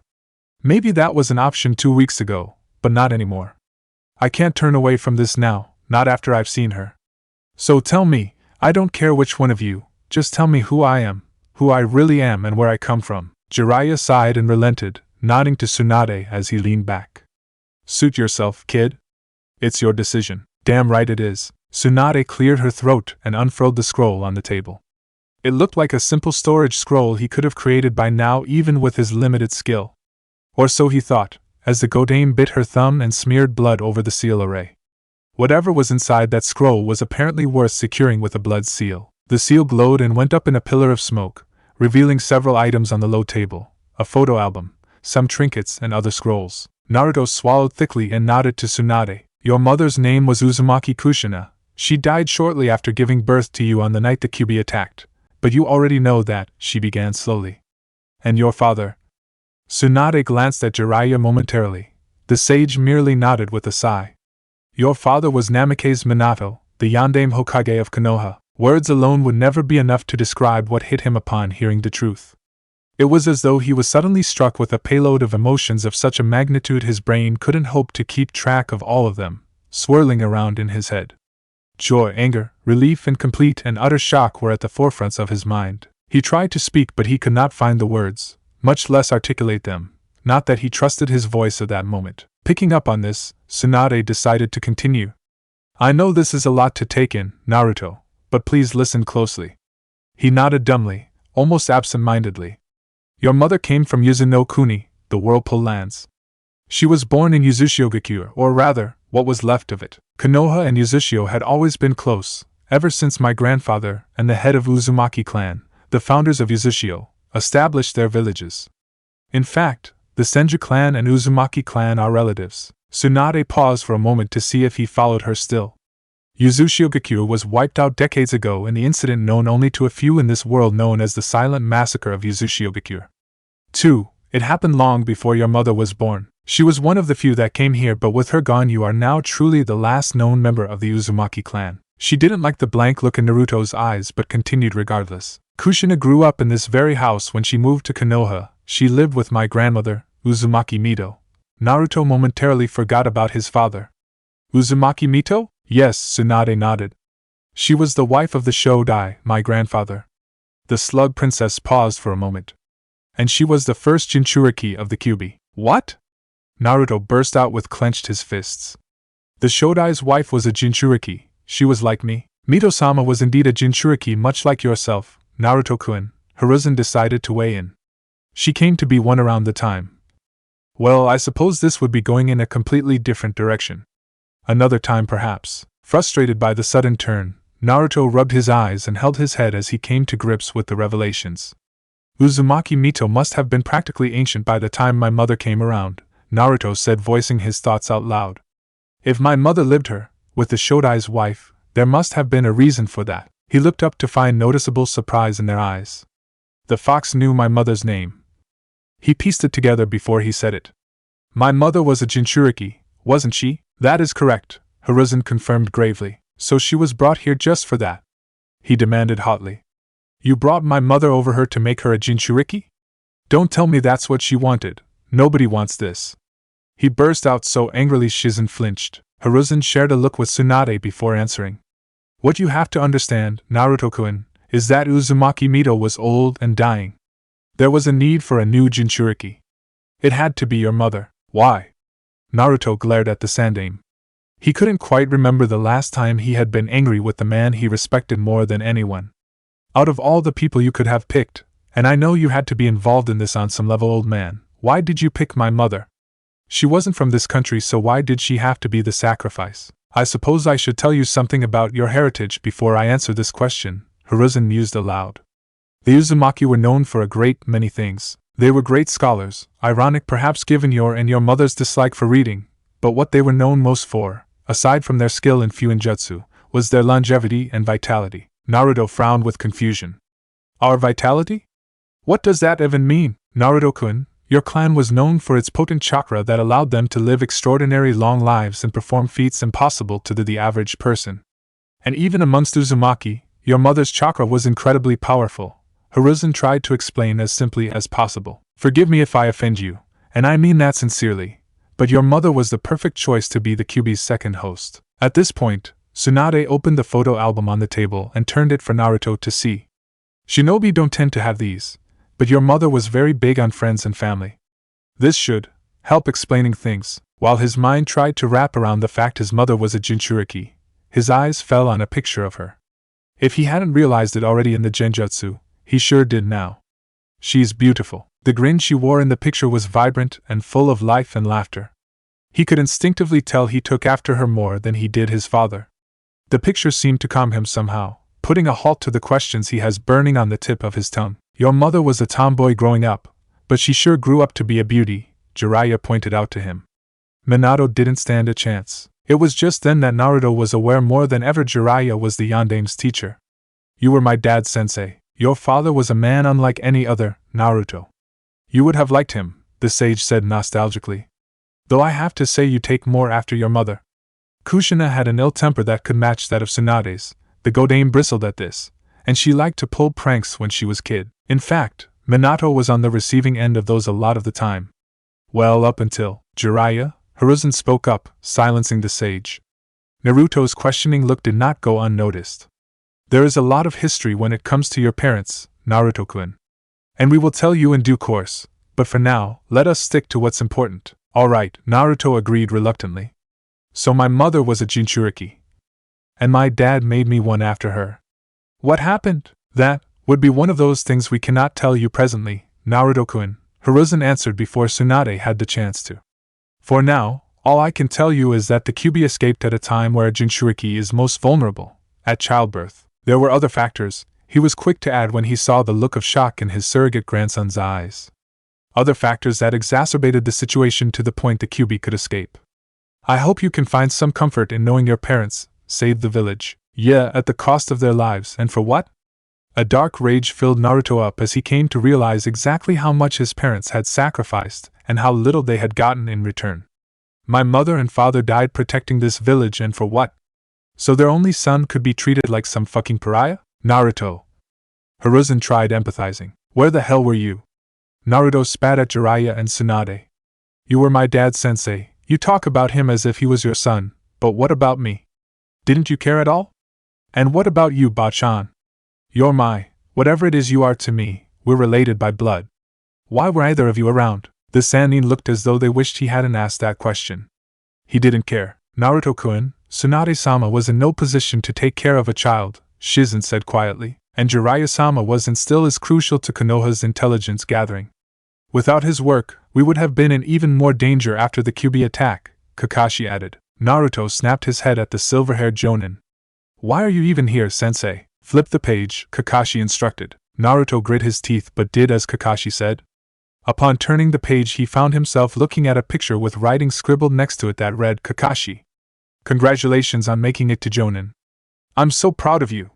The picture was of his father was standing next to a 13-year-old Kakashi. Naruto swallowed the lump in throat. When were you going to tell me? He asked quietly. I wanted to tell you the first time I met you, Kakashi answered truthfully. But Sandaime-sama ordered me not to. He was worried for your safety in case you were ever found out. What does that even mean? Naruto glared from Kakashi to the retired Hokage. Well, Jiraiya interjected calmly as he picked his ear. I don't know if you remember your history lessons, kid, but Minato made a lot of enemies. And so did your mother. If anyone ever found you were their son, there would be no telling what could have happened. You say that, but you had no trouble with sticking me in an orphanage and letting be on my own for the past 13 years, did you? Naruto spat accusingly. Save the excuses, all of you. It doesn't change anything. Jiraiya stared blankly at Naruto. Get over yourself. What the fuck does that mean? Naruto jumped to his feet in anger. Hindsight is always 20/20. Agonizing over our past mistakes and shortcomings won't change anything. It certainly isn't making you feel better, is it? Naruto clenched his fists so tight his nails dug into the palms of his hand. And what do you know? You're not the only orphan in this room, kid, Jiraiya informed him coolly. I grew up during the war. I killed a man at an age before you even stopped wetting the bed. Kakashi here is no different. He was probably still in diapers when he became a ninja. Thanks for that, Kakashi muttered quietly. Jiraiya ignored him and crossed his arms as he eyed the young Jinchuriki. Sure, you were stuck housing the fox, and I sympathize with you on that level, kid, but realize this, just because you were dealt a bad hand in life, doesn't mean you have to cry about it. Naruto wanted to open his mouth and shout and scream and trash the place. But what Jiraiya was saying run through. Now I'm sorry to crash your little pity party before anyone got drunk on angst. I really am. But know this, every single one of us in this room cares about you. Jiraiya continued as blunt as ever. Did we fuck up in the past? Yeah, excuses aside, I'm sure we could have done better. And hey, I would have been pretty upset too if I knew there was ever a chance I could have had him here for a wet nurse. Tsunade glared at the sage who pretended not to notice. But here's what's going to happen, kid. You're going to get over this and you're going to stop feeling sorry for yourself because you're better than that. I'll hit you if you don't, Uzumaki Naruto. That's what Kushina would have done. By the end of it, Naruto was speechless. There was nothing he could say now that wouldn't make him look like a petulant child. So he did the only thing he could do. He sat back down and fell quiet. Kakashi was the first to break the silence. Kushina Nizen did have a certain way with people, he noted dryly. As odd as it was in this situation, they all laughed as they remembered her with fondness. Even Naruto couldn't help but crack a smile. When the laughter died down, Naruto began paging through the photo album, quite unsure what to feel and what to think when he looked over pictures of his mother, his father, and the people part of their lives. Who's this? He asked as he pointed at a peculiar picture. In the picture, there was a black-haired kid with massive grin on his face and a birthday cake in front of him. He was holding a pair of goggles in his hands as Kushina was leant in to kiss him on the cheek. It was probably why he was blushing madly. For some reason the room fell silent, and eyes fell on Kakashi. Kakashi-sensei? That's Uchiha Obito, my teammate and one of your father's students, Kakashi answered after a second. He was quite fond of Kushina Nizen. Naruto turned to the picture again and felt a tug at his stomach. What happened to him? He died a long time ago, Jiraiya informed with a nod to Kakashi, who looked relieved not to answer the question himself. He was an oddity amongst the Uchiha clan, and an outsider, Kakashi added. He felt closer to us, his team and Kushina, than he did to his own clan. It was Kushina who threw his birthday party. Oh. It was all he could say. The fact that Uzumaki Kushina was such a lively and vibrant woman made him happy. It made him proud to know she was a hero and a person capable of incredible love. It also left him sad and even more knowing what he missed out on. And this girl? Naruto tapped a picture of Minato, Obito, and a girl with square purple marks on her cheek. She seemed very pretty, she reminded him of Rei. Noira Rin, he read the annotation aloud. Your other teammate? Kakashi nodded. She died a long time ago, he said quietly. It was clear this was the last thing he wanted to talk about, even more so than Obito. Picking up on this, Naruto decided to focus on his father. I'm the Yandame's son. Indeed you are, Naruto-kun, Hiruzen affirmed with a twinge of guilt. It's a shame you never got to meet him. You would have liked him. Naruto simply nodded as he continued to stare at the picture. It doesn't surprise me for some reason, he admitted. I kind of feel like I already knew but didn't. Do you know what I mean? None of them knew what he meant. He hadn't expected them to. It kind of feels like it should have been obvious. You look a lot like him, Jiraiya commented on his turn. You have your mother's personality, but you take after Minato physically. Do you have any picture of? Never mind, found it. He turned a few pages of photos and found one with a much younger Jiraiya close to the camera with a trio of young children on his right. They all looked no older than 10. One of the first things Naruto noticed was that they were all boys and that the one of the far left reminded him of someone he knew. The one in the middle had a hairstyle that reminded him of chickens for some reason. Though he knew he shouldn't have, Naruto was more than a little surprised he looked nearly identical to his father at that age. Though he had slightly chubby cheeks and the whiskers, he subconsciously stroked at them, realizing his facial features, save his eyes and hair, were closer to his mother's than his father's. Jiraiya, he looked up from the picture to the Toad Sage. Why was your team all boys? A part of him knew he only asked the question because he couldn't come up anything else to say. Regulations were a little different back then after the Second Shinobi World War, kiddo, Jiraiya answered a moment later. For some reasons the powers that be tried to see if IWA had the right idea when it came males for fighting and females for supporting, and other things. Jiraiya didn't elaborate as to what he was alluding. Naruto was grateful. It was an experiment that didn't last very long, but your parents were in that generation. So, where are they now? Naruto asked, tapping on the other two members of Team Jiraiya. Are they? No, Hiruzen said quickly. For some odd reason, Naruto gave the old man a quizzical look before turning to Jiraiya. They're both alive, Jiraiya answered. The one in the middle, the pretty boy that looks like a girl, his name is, well, He doesn't go by it these days, but you know his other name. I do? Naruto asked with confusion. When did I meet him? At the hospital before we were sent looking for Tsunade. With little thought, the answer struck him immediately. Rooster is your former student? He burst out, nearly jumping to his feet. Why didn't you say anything? It struck him as odd that neither had said anything to one another when they were in the room. Granted, Rooster, what the hell is his real name, wasn't in the room for long, but still, he couldn't even imagine having that kind of relationship with Kakashi or Jiraiya. Jiraiya struggled to find an answer, thus Tsunade jumped in. That's a story for another time, Naruto, she interjected with a meaningful look at the young blonde. That's another old wound I picked at without meaning to, Naruto realized with a twinge of guilt. Sorry, Jiraiya muttered his dismissal of the apology, and reached for the photo album, turning another page. There's something I want you to see. You're going to love it. Naruto raised an eyebrow as his eyes fell on a picture of his mother. He nearly did a double take as he realized how much the picture looked like that of Team 7. A woman with sleek, black hair and a face mask stood behind 3 students. Kushina was on the left side, a Hyuga was in the middle and a girl with raven black hair was on the right. Eh? He burst out as he looked up from the picture, looking directly at Kakashi as though the copy Nin had grown another head. She looks like, is she or? For his part, Kakashi merely nodded with a thin smile. I never met her, but that is my mother. There were so many questions on his mind, but for some inexplicable reason he posed the most asinine one. Is that why you wear a mask? Kakashi smiled and chuckled uncomfortably as the other adults visibly tried to restrain their own amusement at his expense. So let me get this straight, he said after a while. You taught Jiraiya, he said to Hiruzen, who then nodded as he turned to Toad Sage. And you taught my dad, Jiraiya grinned proudly. Damn right. And in turn my dad taught you, Naruto finished as he looked to Kakashi with a dull look in his eyes. And I taught you, Kakashi nodded. Though not as well as I should have, admittedly. What I don't understand is why none of you ever said anything, Naruto said, sounding both hurt and frustrated. Maybe you weren't in any position to take care of me, but why didn't any of you say something, anything? They looked at one another once more. Naruto found their silent communication getting a tad annoying now. He didn't like being kept out of the loop.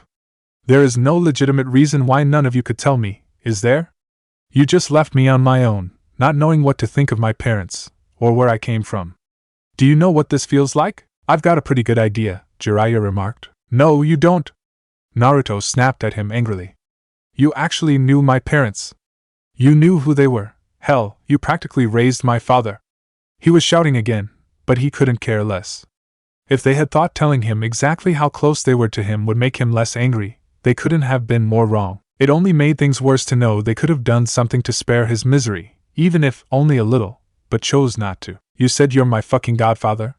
Naruto glared at the sage. Where were you when I needed you? Why didn't you take me with you or put me in someone else's care? I had no idea who you were until a few months ago. I thought we already covered this, kid, Jiraiya tried to reason. That was before I found out I had a family out there that chose not to do anything to save me the absolute fucking misery that was my childhood. You failed my parents, Jiraiya. They should have never trusted you to pull through for me. What were they even thinking, with all your gambling and whoring around? His words cut Jiraiya deeper than any blade. He knew it without even looking at the stricken expression on his godfather, as he fell silent. Naruto. He wasn't finished yet, and rounded on the sandame. And don't you even try to justify any of this. You fucked up even more than Jiraiya did. All these years you were playing the role of my Jishin. You held me at arm's length. You could have helped me. You could have taken me in and given me a family. You could have been there more for me. But you weren't. He felt like breaking things now. Fortunately, his tirade had him standing and distanced from the mementos. He would have surely regretted destroying them once he calmed down. Do you have any idea what it is like to be hated by the entire village without knowing why? To have this thing inside of you that wants nothing more than to rip you apart, take control and destroy everything you care about if you slip up just once? No shit, Gaara went crazy. It's a fucking miracle I haven't. Many years ago, Sarutobi Hiruzen wouldn't have been even remotely fazed by the youngster's tirade. The words of angry teenagers had little effect on him. It was probably why his 2 sons were so distant from him. But a lot had changed over the past few years. As Hokage, he had no choice but to be at least partially involved in the world of politics. He cared little for the double talk and innuendo of politics as a young man. He always preferred to settle things with actions. Being Hokage came with its downsides as well as privileges, and thus Hiruzen quickly adapted, creating this inner persona he named simply the Sandaime. As the Sandaime, he never let emotions cloud his judgment. He made decisions with his mind, not his heart. Only a few times had this mask cracked. Once when his eldest, Cain, left the village to find his own path. He had stayed his hand then to prevent a bounty being put on him. Another when Asuma claimed he hated him and left to join the 12 shinobi guard. Then there was the time he found out Orochimaru, the closest thing to filling the void Cain left him, turned out to be responsible for the kidnappings that had been happening. The most recent and most painful had been when Biwako died. There had been only a few other moments since in between, but those 3 were the freshest on his mind. And now he could add another, as the words of the once cheerfully little child that looked up to him with nothing but affection and reverence, glared at him with cold, hurt eyes that screamed the pain and betrayal. Unlike Jiraiya, Hiruzen was far older and frail. Though he forgot this for a moment as he stood to approach the youngster. Naruto wanted to shout at him to stay away. He even wanted to push the old man back. All his anger melted away as soon as the Sandaime fell forward mid-stride. Jishin! He jumped forward and caught the old man before the others were even on their feet. Bachan!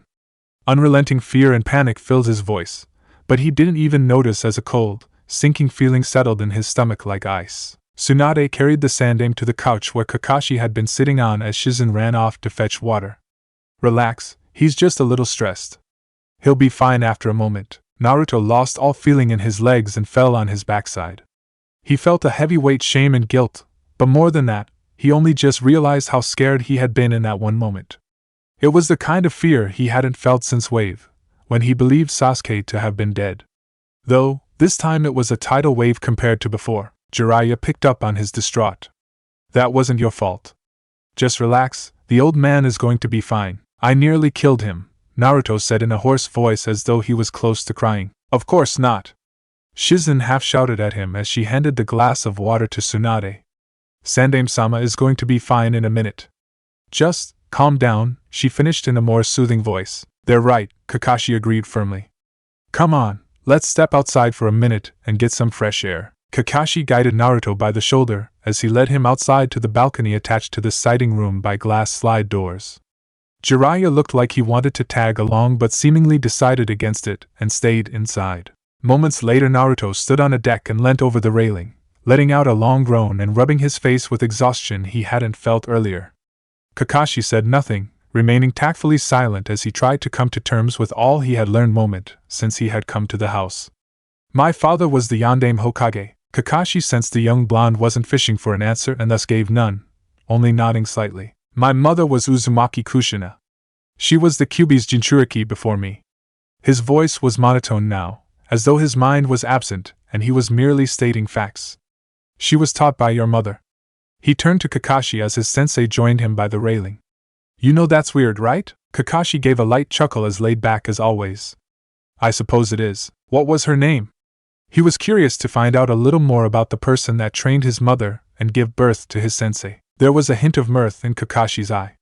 Chidori, he answered simply. Naruto eyed the silver-haired man for a long moment. You named your jutsu after her. Yes, I did. The copy nin was leaning on the railing next to him now, his eye on gazing over the village. The silence that followed lasted too long for Naruto's tastes. So what's with the masks? Kakashi didn't answer immediately, laughing quietly to himself at the question. My mother hailed from the Okyute clan, a clan of independent hunter ninja from Kaminari no Kuni. From a young age, Okyute children are inducted into clan's traditions, which include wearing face masks. I never knew my mother, but I wanted to honor her in my own way. Naruto found himself questioning whether he had ever truly known Kakashi prior to this evening.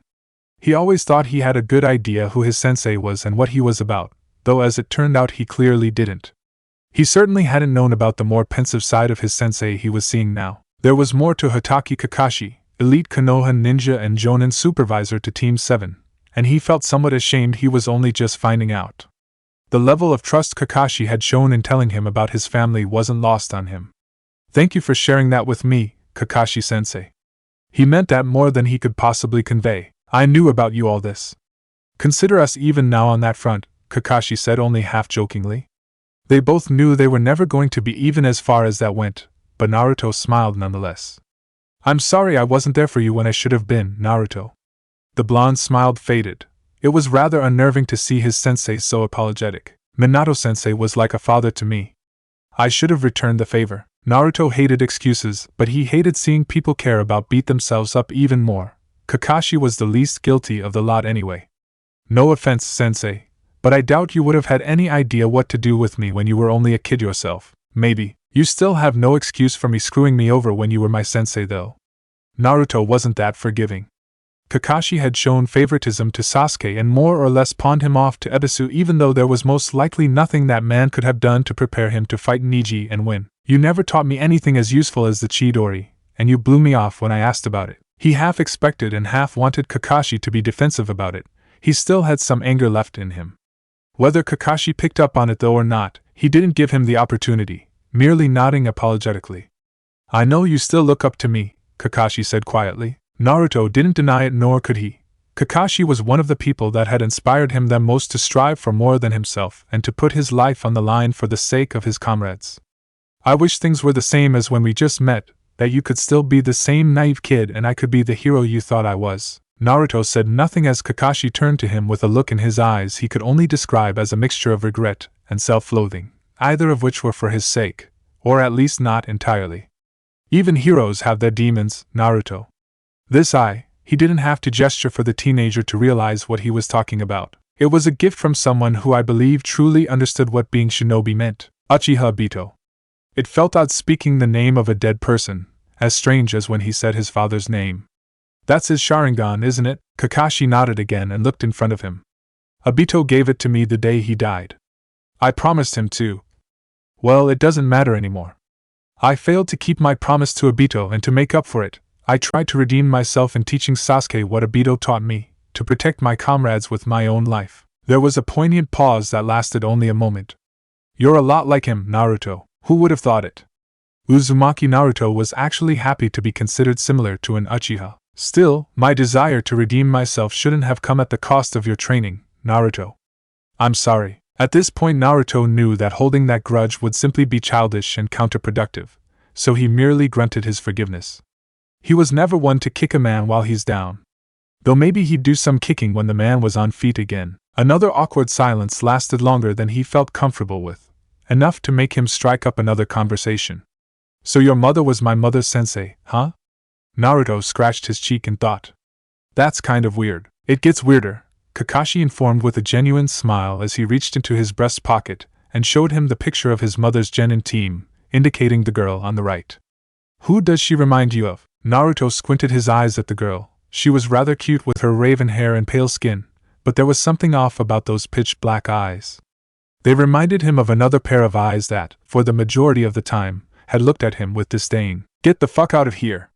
Naruto exclaimed as he realized exactly who he was looking at. In his surprise he hadn't realized in whose company he swore. That's Sasuke's. Kakashi actually laughed heartily. It was more than just a little unusual, and a tiny bit creepy. I told you it gets weirder. Kakashi then added. Her name was Mikoto-san. And the Hyuga girl in the middle is Hyuga Hikari, Hinata's mother. Hinata's mother? Naruto repeated, to which they nodded. That was hardly as surprising, but he gave a heavy sigh nonetheless and ran a hand through his hair and rubbed his face as he allowed himself a moment for the information to sink in. My head is going to explode. Kakashi chuckled at this expense as he handed him the picture for the blonde to scrutinize. I can't believe it. Looking at the picture he immediately noticed how all three girls seemed to be the best of friends rather than rivals. I can't believe they got along. They grew apart later in life but were still good friends from what I can tell, Kakashi informed, still chuckling. I believe there was even talk of Mikoto-sen being your godmother. Naruto stared blankly at Kakashi. That's definitely a lie. You got me. But I wouldn't have been surprised if it had happened, the Jonin admitted. Though Kushin and Hiruzen would have probably picked Hikari-san instead. The Uchihas didn't like her very much, least of all Uchiha Fugaku, Sasuke's father. Naruto glared at Kakashi as though he were responsible. Why is that? Your father became Hokage, thereby ruining the Uchiha's first real chance at the position since the founding of Konoha. They were rivals for the job, Minato-sensei and Fugaku-san. By all means, Fugaku-san had the advantage of being born to one of the most prominent clans in the village with the support of many, but your father was a once-in-a-lifetime genius, Naruto. The difference in power was simply far too great, and after the Third Shinobi World War Konoha was feared so much because of him. Ultimately that's why your father became Yondaime. Though there was more to the story, Kakashi knew now was not the time to discuss it at length. Stories of the founding of Konoha and the Uchiha's inferiority complex would have to be shelved for another time. What was it like being around my dad? Naruto asked, looking up to Kakashi, whose tall frame was the more prominent up close. Jiraiya doesn't talk all that much about him. Kakashi took a moment to formulate his response. Minato-sensei was a great teacher. I looked up to him, but more than that, I wanted to be just like him. Minato-sensei always knew what to do, he never lost his cool and always put everyone else before himself in the battlefield. He was one of a kind. Naruto gripped the railing tightly. There was a strange sensation in his chest. He felt happy, proud even, but also melancholy about it all. His father was the Yondaime. I wish I could have known him. Me too, Kakashi nodded. They remained there, standing in silence as they looked across the village from the balcony as the evening sun began to set and the sky turned a beautiful shade of blue and orange and a light breeze picked up. The days were getting shorter and a little colder in November. Neither sensei nor student said a word. They had said all that needed to be said for now. He's growing up, Kakashi thought as he glanced at the young shinobi, noting the look in his eyes as he took in the beauty of the village hidden amongst the leaves. The scarecrow wanted to say something, he wasn't quite sure what. Words of encouragement. Reassurance, perhaps? None came to mind at first until they did. I'm proud of you. Stunned orbs of blue widened as the Jinchuriki turned to the older man.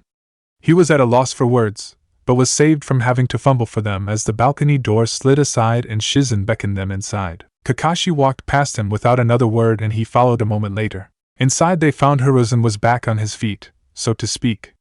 Tsunade laid him down on the couch and placed an empty glass on the table. Take it easy, sensei. Naruto, I hope you can forgive me for falling on you. Please do not blame yourself, Hiruzen said after much couching. It is true, all of what you said. I would not have collapsed so pathetically if it wasn't. Jishin, please don't. Hiruzen shook his head and held up a hand to silence him. No, I will allow no more excuses. You will have no memory of this, but when you were an infant, you were not in the care of the orphanage, but in mine.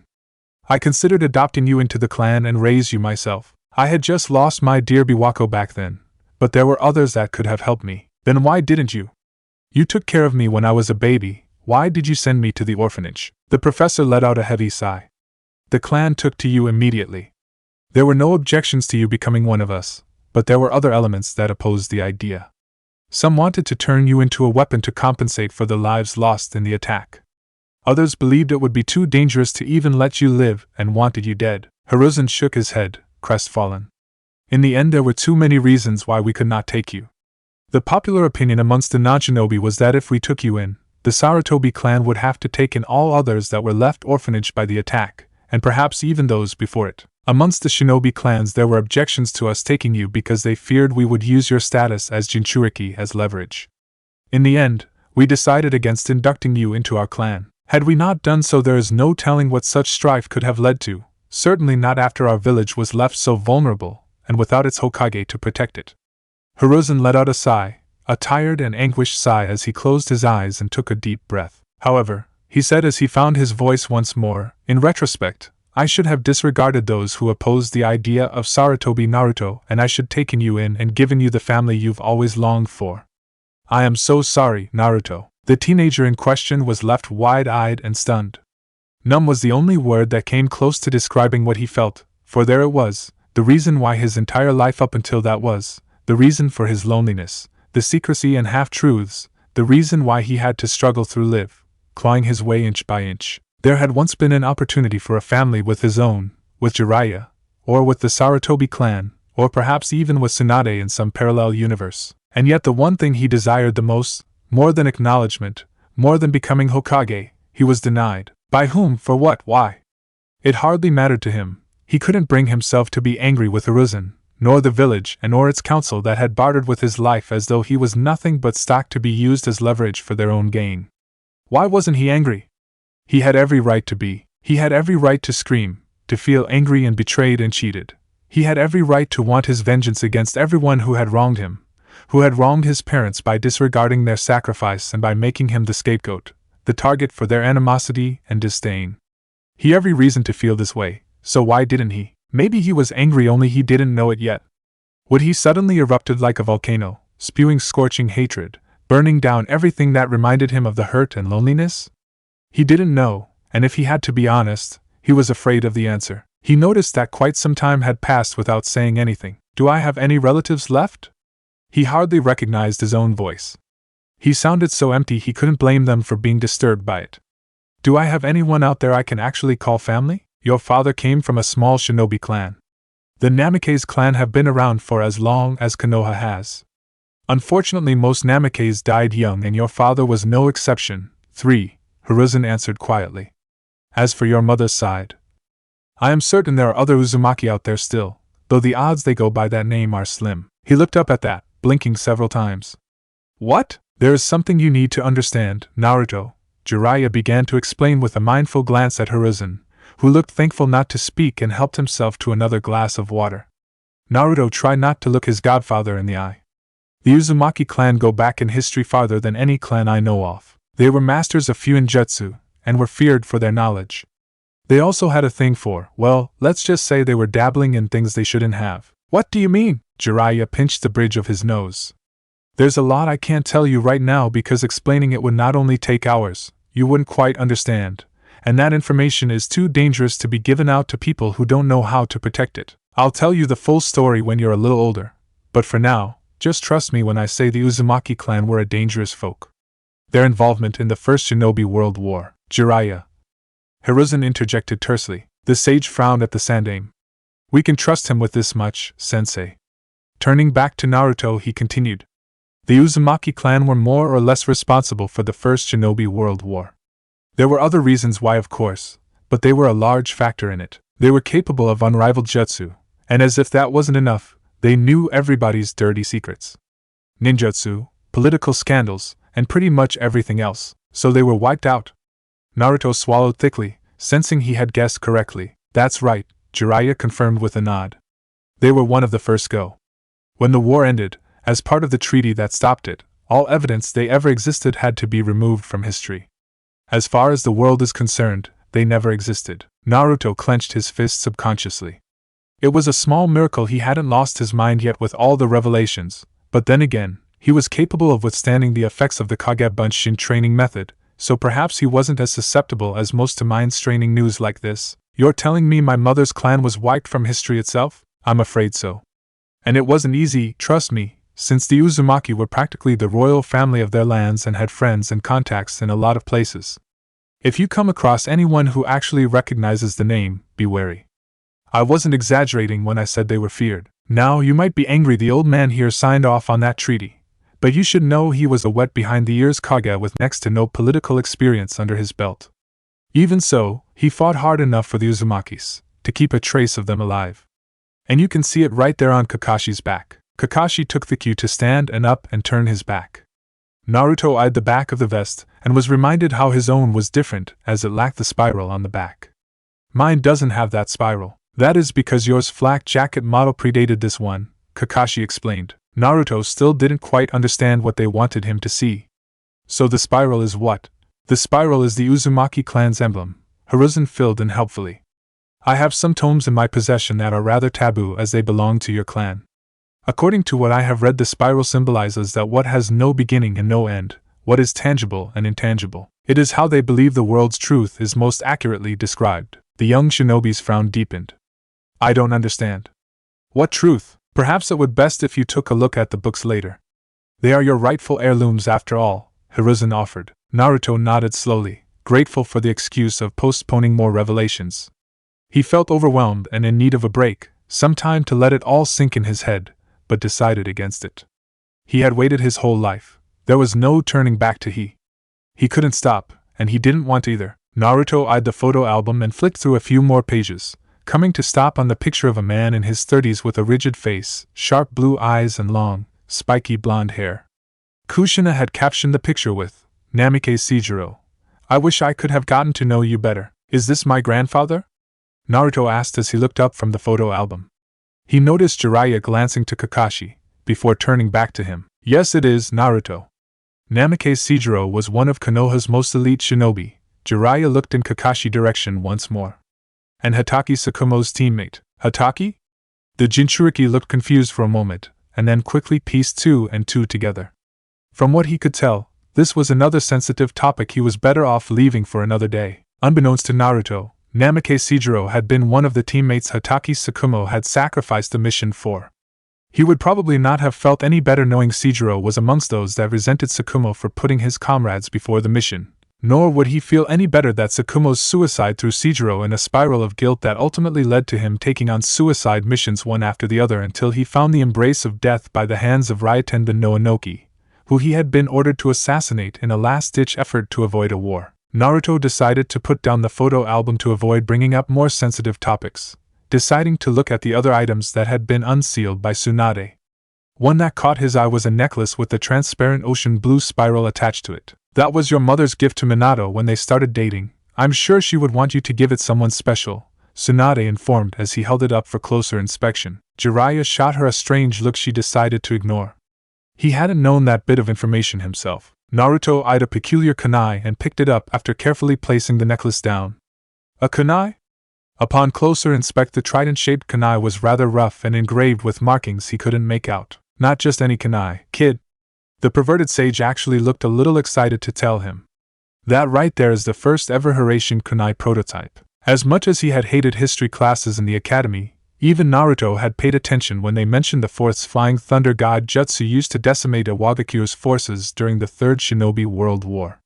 It was a shocking reminder of who the Yondaime actually was aside from his childhood hero and father. The Yondaime was the greatest shinobi Konoha had ever produced. The act of surpassing him became considerably more daunting, though this wasn't at the forefront of his mind as Naruto examined the kunai and thought back to the night he visited Hiruzen and learned all about the Nidaime's space-time ninjutsu, which was directly related to Fuinjutsu. So what now? Naruto asked after a while of aimlessly sorting through the various trinkets in front of him.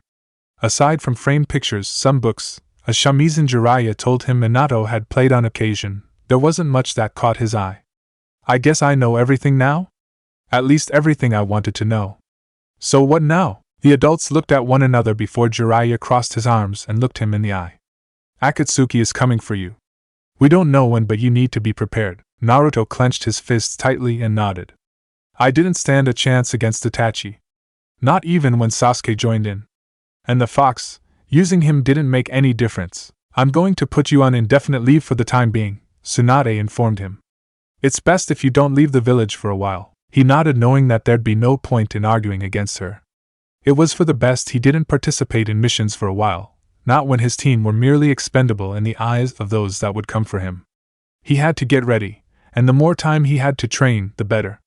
What should I do? Kakashi and I still have a lot to teach you, Jiraiya answered. The scarecrow nodded. That's right.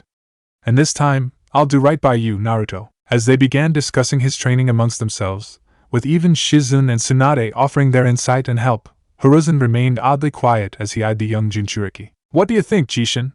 Naruto asked, turning to the Sandaime. Hiruzen kept the peculiar look in his eye as he then glanced at Jiraiya and Tsunade and back to his surrogate grandson.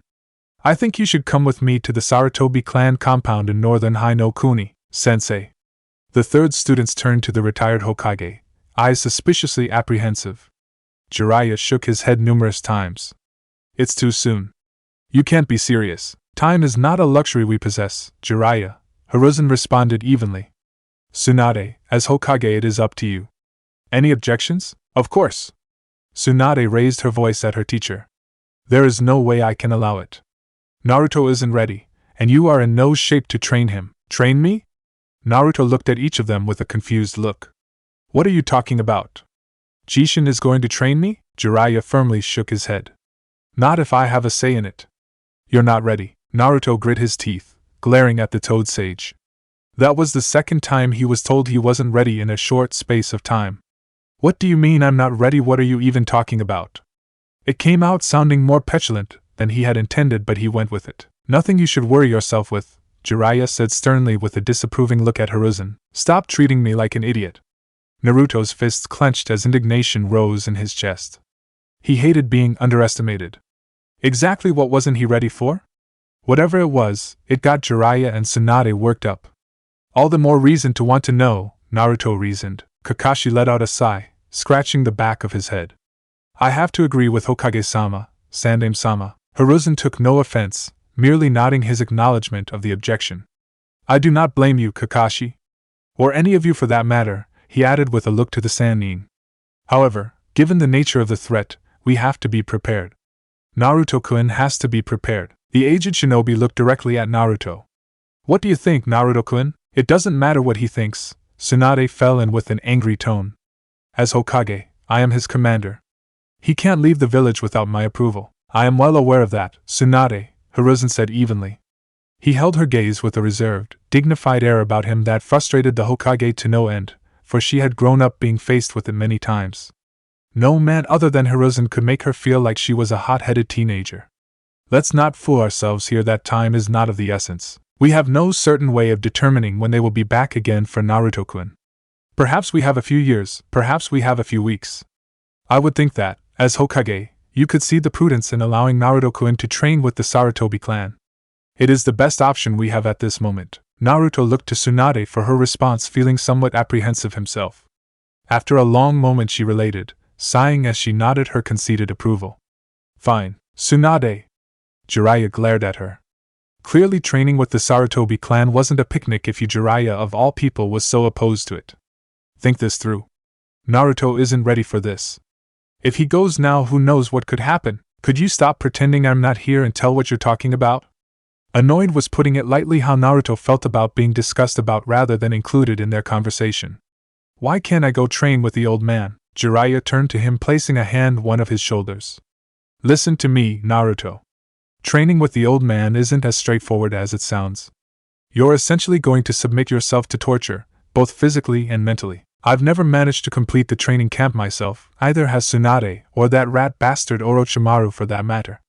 I'm not trying to insult you, but this isn't something you can do at your level. Naruto swallowed hard. What do you mean you never completed the training camp? You're the legendary Sannin, Jiraiya. Have you still not figured out why you failed time and again? Hiruzen had the brass balls to actually look and sound slightly amused. Naruto-kun, he then said as he focused on the young shinobi. I will not lie to you, this camp will be more arduous and difficult than anything you have ever done in your life. You will suffer, you will bleed, and you sweat until your bones are heavy and your back is broken. But I promise you, if you stick to it, if you give this your all, you will succeed and the rewards will be worth it. Jiraiya shook his head at the blonde, but he had already made his decision. Alright, Jishin. I'll do it. I'll come train with you at the Sarutobi clan. He felt somewhat guilty about disregarding Jiraiya's wishes like that, given how the sage had been his most effective teacher by far thus far. However, he also knew that Hiruzen wouldn't have suggested it to him if it wasn't necessary. Suit yourself, kid. We will come for you. Stealing his resolve, Naruto nodded firmly, more so to himself than to anyone in particular. When do we leave? Chapter 18, 1 year, Konoha. It was nighttime in the village hidden amongst the leaves. Fukuda Shinya was not having a good day. Ever since the Sand Sound invasion, he had been met with general distrust and contempt from his peers. He had been the Jonin supervisor to 3 Konoha deserters that turned out to be Otonin, amongst whom Yakushi Kabuto, a spy and trusted henchman of Orochimaru. How it had ever escaped him that all of his students were traitorous snakes, Shinya did not know, nor did it seem many of his peers cared. As far as they were concerned, he was to blame for that error in judgment. As if it wasn't bad enough, his former teammate and friend Hate had been killed weeks before the invasion commenced, or that Enko, the female member of his team before Orochimaru took her under his wing, had confronted him and laid a beating on him so fierce for his mistakes he actually had to be kept overnight at the hospital. Of course he didn't file an official complaint, that would only further alienate his peers, and if he had to be honest, on some level felt he had deserved it. He only took on the team because their previous sensei had died on a mission to the recently renamed Oto no Kuni. Only now did the mysterious death make sense. It was probably Kabuto who had killed their old Jonin supervisor to begin with. Shinya had certainly seen better days. And if all of that wasn't enough, as the cherry on top of his crap sundae, today he had found out he had been rejected from the cryptanalysis team, a division he had set his eyes on since he was an academy student. And for what? Suspect history that may possibly lead to compromise of sensitive information. Bastards. Shinya dragged himself down the road, his attire disheveled and reeking of sake. There wasn't much else to do aside from drinking. Not that anyone would want to drink with him nowadays anyway. Fuck him. Fuck all of them. He was never one to swear. He only swore when he had a few drinks. Lately, he had more than just a few on the regular. Because that's who I am, Mr. By the fucking book. That's me, Fukuda Shinya. The biggest fucking idiot in this village. His sudden outburst startled some of the few villagers still out. The only reason he had taken on the team was because it would look good on his record, and given their age he figured they'd make it to Chunin soon enough anyway. How fucking wrong I was, huh? In retrospect, the fact they had failed the exams 7 times despite their experience should have set of a warning bell. His inebriated state made the simple task of finding his keys appear more difficult than an S-ranked mission, not that he had ever been on one or would be trusted to be assigned one now. It took him a good few minutes to find them, during which he vomited on himself a little, and a few more to realize he had gotten off a floor early. When he finally found himself in front of his door, he let out a tired sigh and stumbled inside, casting his flak jacket in the living room, longing for his bed. Of course, navigating in the dark drunk was as difficult as finding his keys. When he finally found the light switch and flicked on the lights, he nearly jumped out of his skin. He was not alone. Standing in his living room were several hooded men wearing porcelain ANBU masks. They stared at him silently, not saying a word, not moving a muscle like sentinels of death. Shinya knew his fate the moment he laid eyes on them. And they knew just as well he did. Resistance was futile. Fukuda Shinya swallowed thickly, pushing his glasses up for the last time. Well fuck. Oh. The next morning, Shinobi Memorial Grounds, Midarashi Anko was never one to cling to the past, certainly not if she could help it. Her past wasn't exactly pleasant to begin with. From what little she remembered and was told as a child, her parents had been shinobi like herself. They had served as ANBU operatives in different capacities. Her mother had been a field operative. Her father was an intelligence officer within the obscure department that answered only to the Hokage. At least it did back then, before the third started slipping and the Shinobi Council began to chip away at the power he once monopolized. Enko's mother was an acquaintance of Orochimaru. It was through him she learned the truth. It was probably why he chose her to be his apprentice. As much as she hated his guts, the snake charmer was good to her before he betrayed Konoha. He taught her a great many worthwhile things: how to think, how to fight, and most importantly how to adapt in any given situation. If he hadn't turned traitor, she would have been proud to say she had been his pupil, but that was a what-if scenario, and she didn't deal in such things. What are you thinking, Midarashi?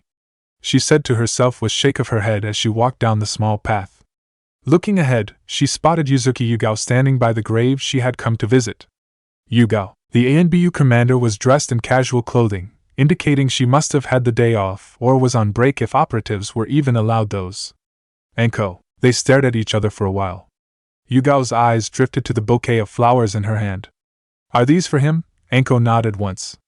They're lovely. I can come back later? The Tokubetsu Jonin offered. If possible, she would have liked to avoid seeing anyone at the memorial grounds on the rare occasions she went to pay her respects.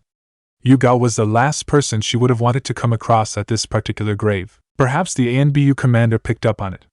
No, stay. I was just going. Great, now I feel like a dick. Enko nodded nonetheless and placed her flowers next to those of Yugao. A moment later she stood up to face the grave. Kakashi lectured you on not going to the rock yet? Yugao almost smiled. What do you mean? Word has it he doesn't let anyone hang out by the memorial rock as much as him.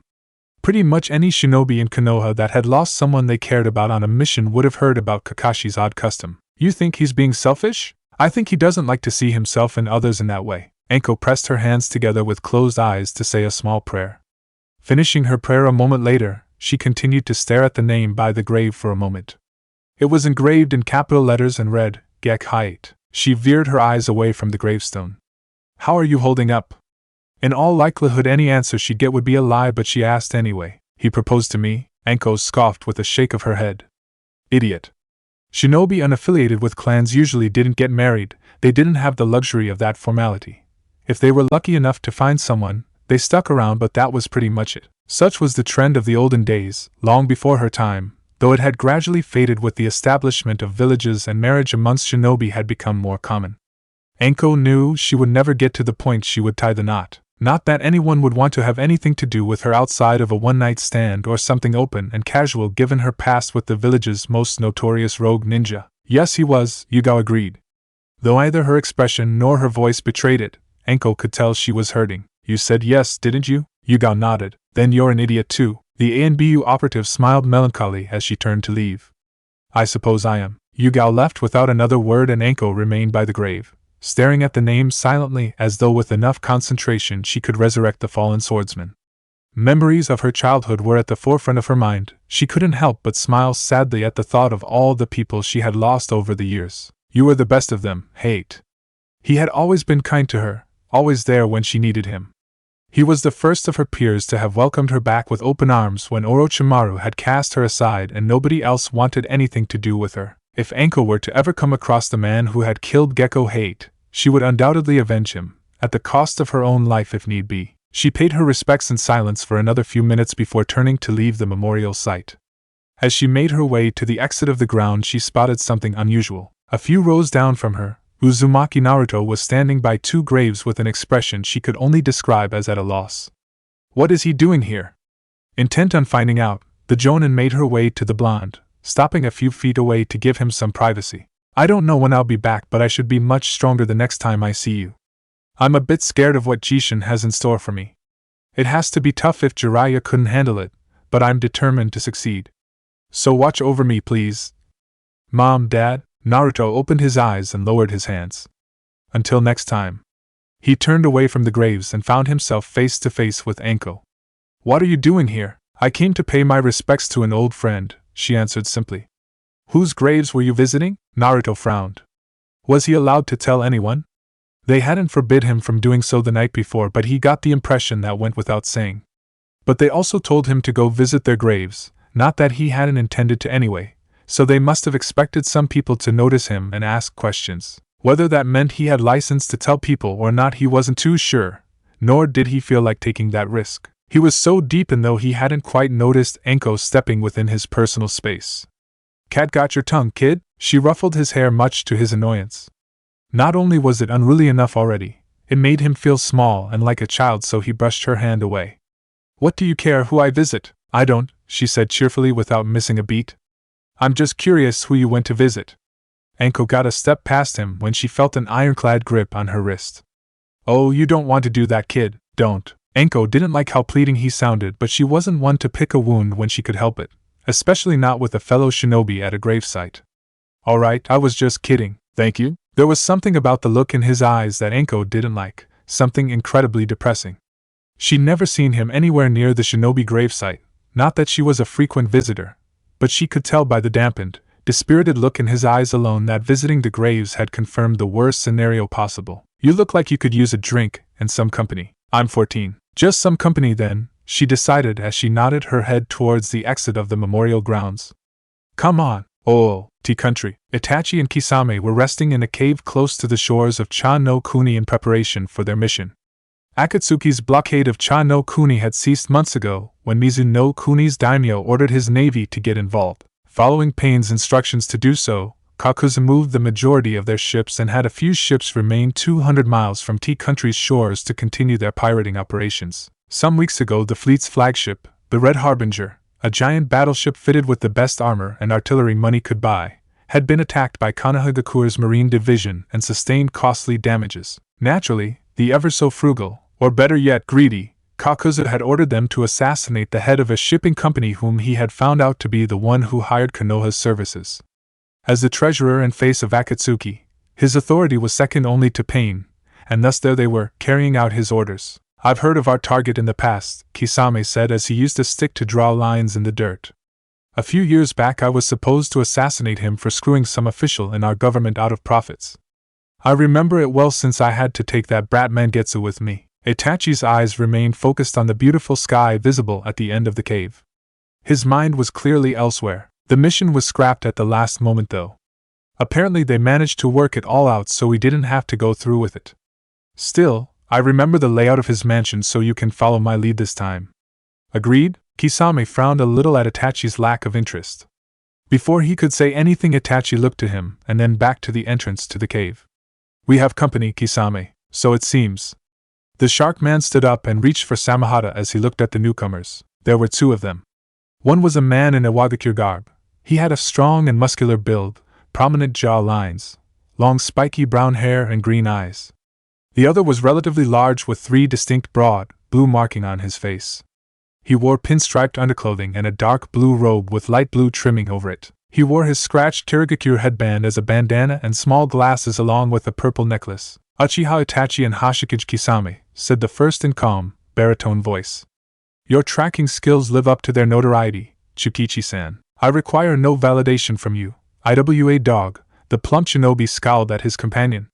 You are only here because I was instructed not to kill you. Kisame's shark-like teeth parted in a smile as he looked to the larger shinobi.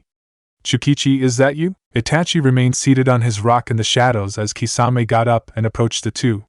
You know him, Kisame? Tsukichi the inescapable. It doesn't surprise me you managed to find us. Kisame acknowledged, clearly somewhat impressed.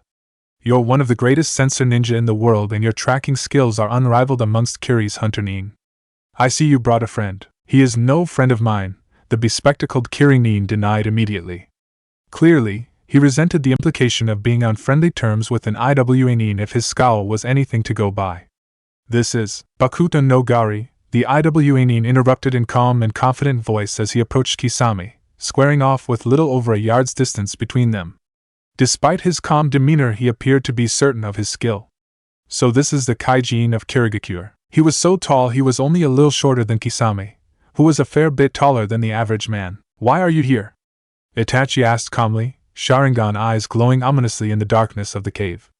Given the animosity between your villages, I doubt this is an officially sanctioned mission. Tsukichi's fat cheeks puffed as he glared into the shadows. Come out, Uchiha Itachi. I have come for your head. Kisame blinked once and then smiled intimidatingly. That's a joke in poor taste, Tsukichi. I won't forgive another, not even from a former ally. Ally? Tsukichi repeated with disgust. We were never allies, Kisame. And fret not, you will join your kinslayer of a companion soon. The IWA dog has come for you. Kisame's smile faded and his blue, thin face settled into a blank expression as he turned to Gari. I'm not in a mood to play, so don't expect any mercy. You were beaten by an elderly woman far past her prime. You have no business making such threats. Tsukichi spat as he jumped backwards just as Gari made his move and aimed a fist to the ground. Bakutan, Jiraiya. An explosion of orange-colored energy erupted from the ground following the landmine fist connecting with the ground as it wrecked the earth and the cave altogether, scattering debris and vision obscuring dust. Oh, Konoha. A short while later Naruto and Anko sat down by a bench near a dango stand close to the park. Enko ordered several platters of sticks and tea. For a while they ate in silence, neither saying much of anything. The Jinchuriki didn't know what to think of it, but at least she didn't try to take advantage of him like the last time he had been alone with her. She's actually nice, he had to admit. So, what's eating you? Naruto shrugged. Nothing. She gave him a questioning look. Fine. I found out some stuff I'm not sure how to process. That have anything to do with the people you were visiting? She asked as she mauled another stick. It must have been her 8th or something. Come on, kid, you know I'm going to keep asking. There was no one around but the elderly dango chef who had his back turned to him as he made another batch. It was safe to talk, but he wasn't sure he even wanted to talk about it. I don't know. Talk. She wasn't asking, and in a way, that made it easier. I was visiting my parents. Enko's eyes widened for a split second. I see. Did you know them? She reached across the table and stole one of his sticks. I knew of your mother. I doubt anyone around here my age hasn't heard of Uzumaki Kushina before. What about my father? The Tokubetsu Jonin shrugged. Nope. We all figured it was one of the other refugees that came around the time the Second War ended. Naruto raised an eyebrow. Your mother had quite a reputation. It was obvious she was pregnant, but we had no idea who had the balls to tie her down. Whoever it was, he must have been special. Apparently she was a lot less scary when she was pregnant. For a long silent moment Naruto stared blankly at Enko as he mulled it over. Ultimately he came to a decision. This was his secret now, and he would share it with whomever he wished. Namikaze Minato. Enko raised her tea to her lips. The 4th, what about him? He's my father. Clunk. The teacup fell to the ground and cracked. Naruto struggled to his smile as the chef grunted out a rebuke and came by to pick up the shards of porcelain and wipe up the tea as Enko continued to stare at him in disbelief. As the old man hobbled off, she leant across with a whisper. The 4th is your father? Can't see the resemblance? She blinked several times and then helped herself to his cup of tea and another of his dango sticks. Well damn, ain't that something? Naruto did a double take. You got over that pretty quick. The snake mistress shrugged and finished the beverage. Are you going to get in trouble for telling me? I don't care. It came out angry and confrontational, but it was genuine. In that moment, he decided he wasn't going to appease anyone on this. It's my secret to share. Doesn't mean there won't be any consequences, she countered easily. Still, my mouth is shut, so don't you worry. He gave her a nod in appreciation and helped himself to another stick. I have to ask you something. What is it? A favor. I don't sleep with minors. Twitching, he shook his head. That's not what I meant.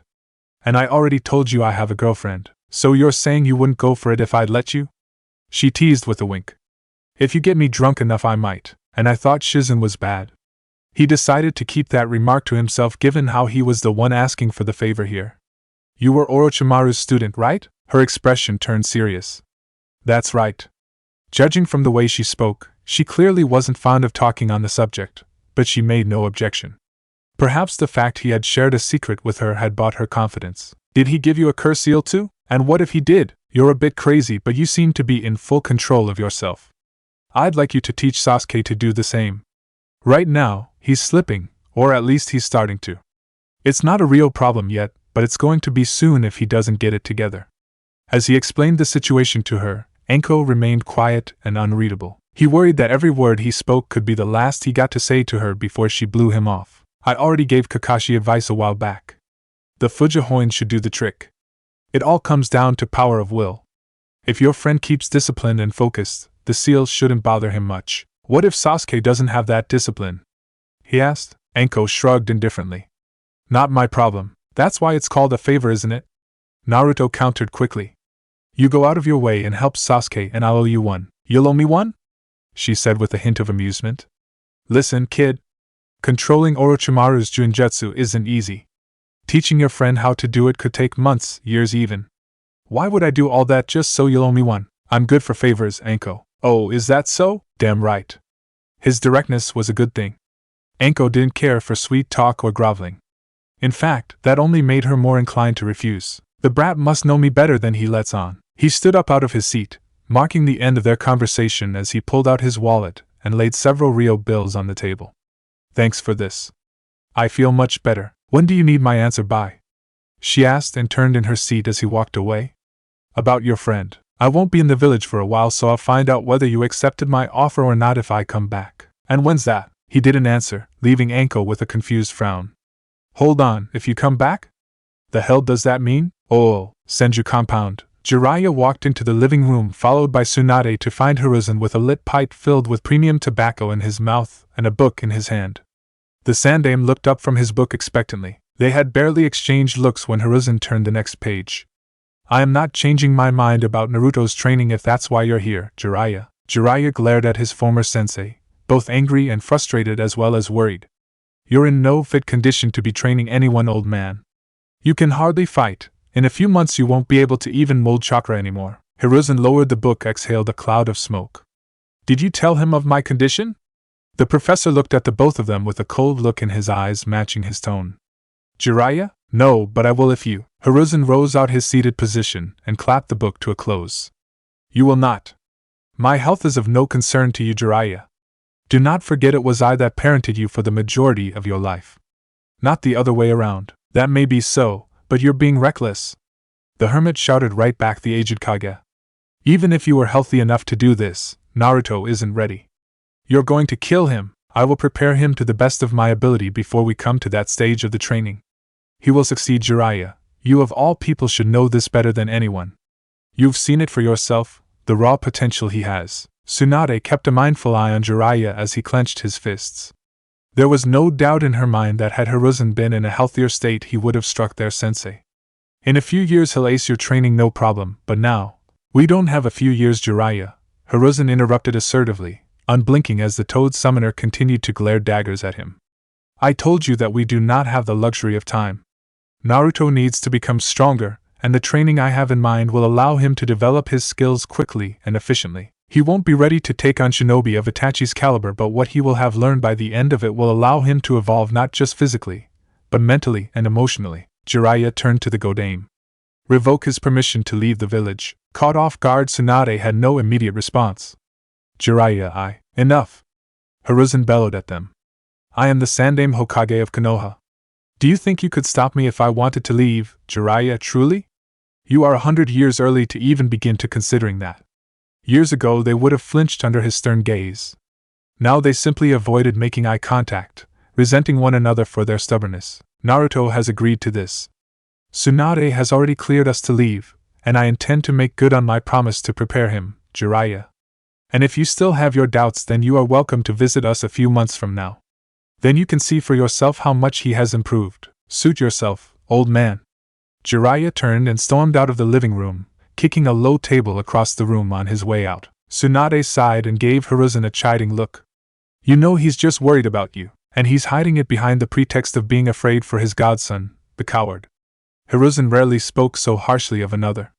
The Godame took it as a clear sign he too had his own doubts. Thought I suspect he has genuine concerns for the both of us. You don't have to do this. Tsunade knew it was futile but tried to reason with him one last time anyway. The Sandaime looked at her and shook his head firmly. I must, Tsunade. There may be other ways I can repent, but this one will be the most effective, the most lasting. If you go through with this, you'll cut your life expectancy down by at least 2 years, and that's being optimistic. I would have spent those years doing nothing but sitting in bed, surrounded by people that care for you. Don't you want to spend every last second you can with your friends and family? Tsunade tried pleadingly. See your grandson grow up for as long as you can? Hiruzen gave a tired sigh as he began to refill his tobacco pipe. I have made up my mind, Tsunade. Asuma will look after Konohamaru in my absence. There will be no more arguments. Tsunade frowned deeply, unhappy with the decision but deciding not to fight him on it. Have it your way, she conceded as she turned to leave the Sandaime alone to his book once more. But know this, if this backfires and Naruto gets hurt, I will never forgive you. Hiruzen watched her go in silence. He grumbled as he relit his pipe and chewed on it with a pensive look. Oh, Itachi and Kisame versus Tsukichi and Gari. Tsukichi darted through the dust, locking onto Itachi's chakra signature as he chased him into the woods, taking to the branches as his target remained on the ground. Hands flashing through a string of seals, the sensor type finished on the rat sign. Shimagakure no Jutsu. A thick body of frost covered the area as he concealed his chakra signature. Itachi's disembodied voice rang clear through the forest. Your silent killing technique is a wasted effort. As if I'll respond to that, Tsukichi thought with a snarl as he looked around. Shortly after the voice projection jutsu, Itachi had suppressed his chakra too. Does he really think he can match me in my hidden frost jutsu? A flock of crows cawed as they flew his way out of nowhere. Naturally, the former Kirinin let them fly past, noticing they were simply flying blind into the thick frost. Only a little more and his Sharingan should be completely useless. Without it, he is no threat to me, an easy kill. His shades were covered by condensation, but he didn't need his eyes in his frosty realm. He's better at masking his presence than I had expected. As he thought this, a fluttering rain of crow's feathers befell him. Gee! Genjutsu of this level, he must truly underestimate me. Holding up a single-hand seal, Tsukichi dispelled with the illusion. Kai, found you. Sharingan eyes looked into his very soul. Gari's eyes widened for a second as his fist struck Samahata, and instead of erupting in an explosion, the chakra he had channeled in his fist disappeared. His eyes narrowed as he jumped back to retreat a small distance.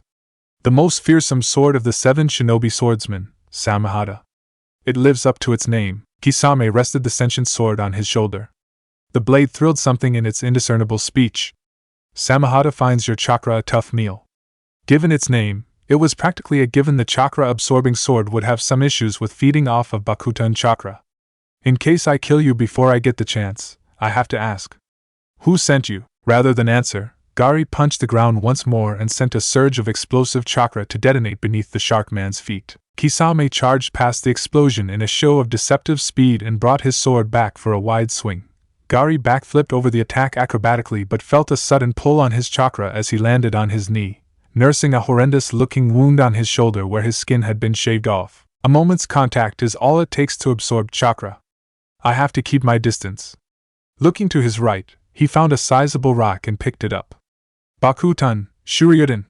Charging the rock with his chakra, Gari flung it at Kisame like a hand grenade. Samahata let out a shrill shriek alarming its master as he made to swing the sword like a bat when the rock exploded like a grenade, pelting him with tiny chunks of rock. It was a nifty distraction that allowed Gari to regain his footing, raise a thick wall of earth, and begin to punch the wall to hail a rain of exploding rock grenades, followed by a palm strike.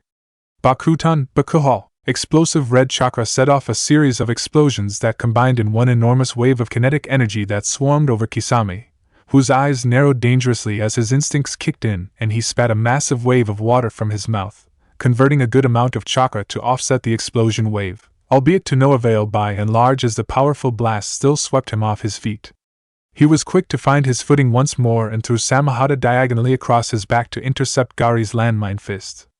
His beloved sword would quite literally have to suck it up and feed on the explosive chakra lest it blow a hole through his back. Despite his large stature, Kisame ducked under the kick aimed for his head with surprising flexibility and used the moment of his descent to use Samahata like a bat and strike Gari in the midriff and follow up with an equally crushing kick to the stomach in the second his foe remained suspended in the air. The Iwanin painfully bounded off the ground several times and came to a stop on one knee. "You are quite skilled, Gari-san." Enemy or not, Kisame appreciated strength regardless of who possessed it, even if it was someone that had come for his head. "Unfortunately for you, my Samahata cuts down your Bakutan's effectiveness. Whoever sent you after us should have told you to go after Itachi instead. Shukichi would be better suited to fight me, but I guess we now both know whoever sent you hadn't expected you to return alive." The shark man finished picking some of the remaining fragments dug into his thick skin. Gari remained unperturbed and maintained his blank expression. "You continue to underestimate me even now." The Iwa Jonin pressed his palms together, activating another jutsu. The remaining fragments of rock stuck in Kisame's skin began to shine. Katsu, though far from lethal on their own, the combined force of the pebbles embedded in his Kisame's body proved to be powerful enough to tear open his wounds in a shower of blood and send him stumbling back. Though he amazingly managed to remain standing, Samahata thrilled apologetic, but it fell on deaf ears as Kisame charged forward with demonic rage. "Oh, Kanehigakure." On his way home, Naruto noticed he was being regarded with strange new looks from shinobi and villagers alike. He then realized that they must have heard of him not only fighting Sasuke but also Itachi in one day. Only a few weeks ago he would have been strutting around with his chest puffed at the sight of some modicum of respect in their eyes. If not him, they at least respected his ability, and that would have been worth celebrating. Now it didn't make him feel anything.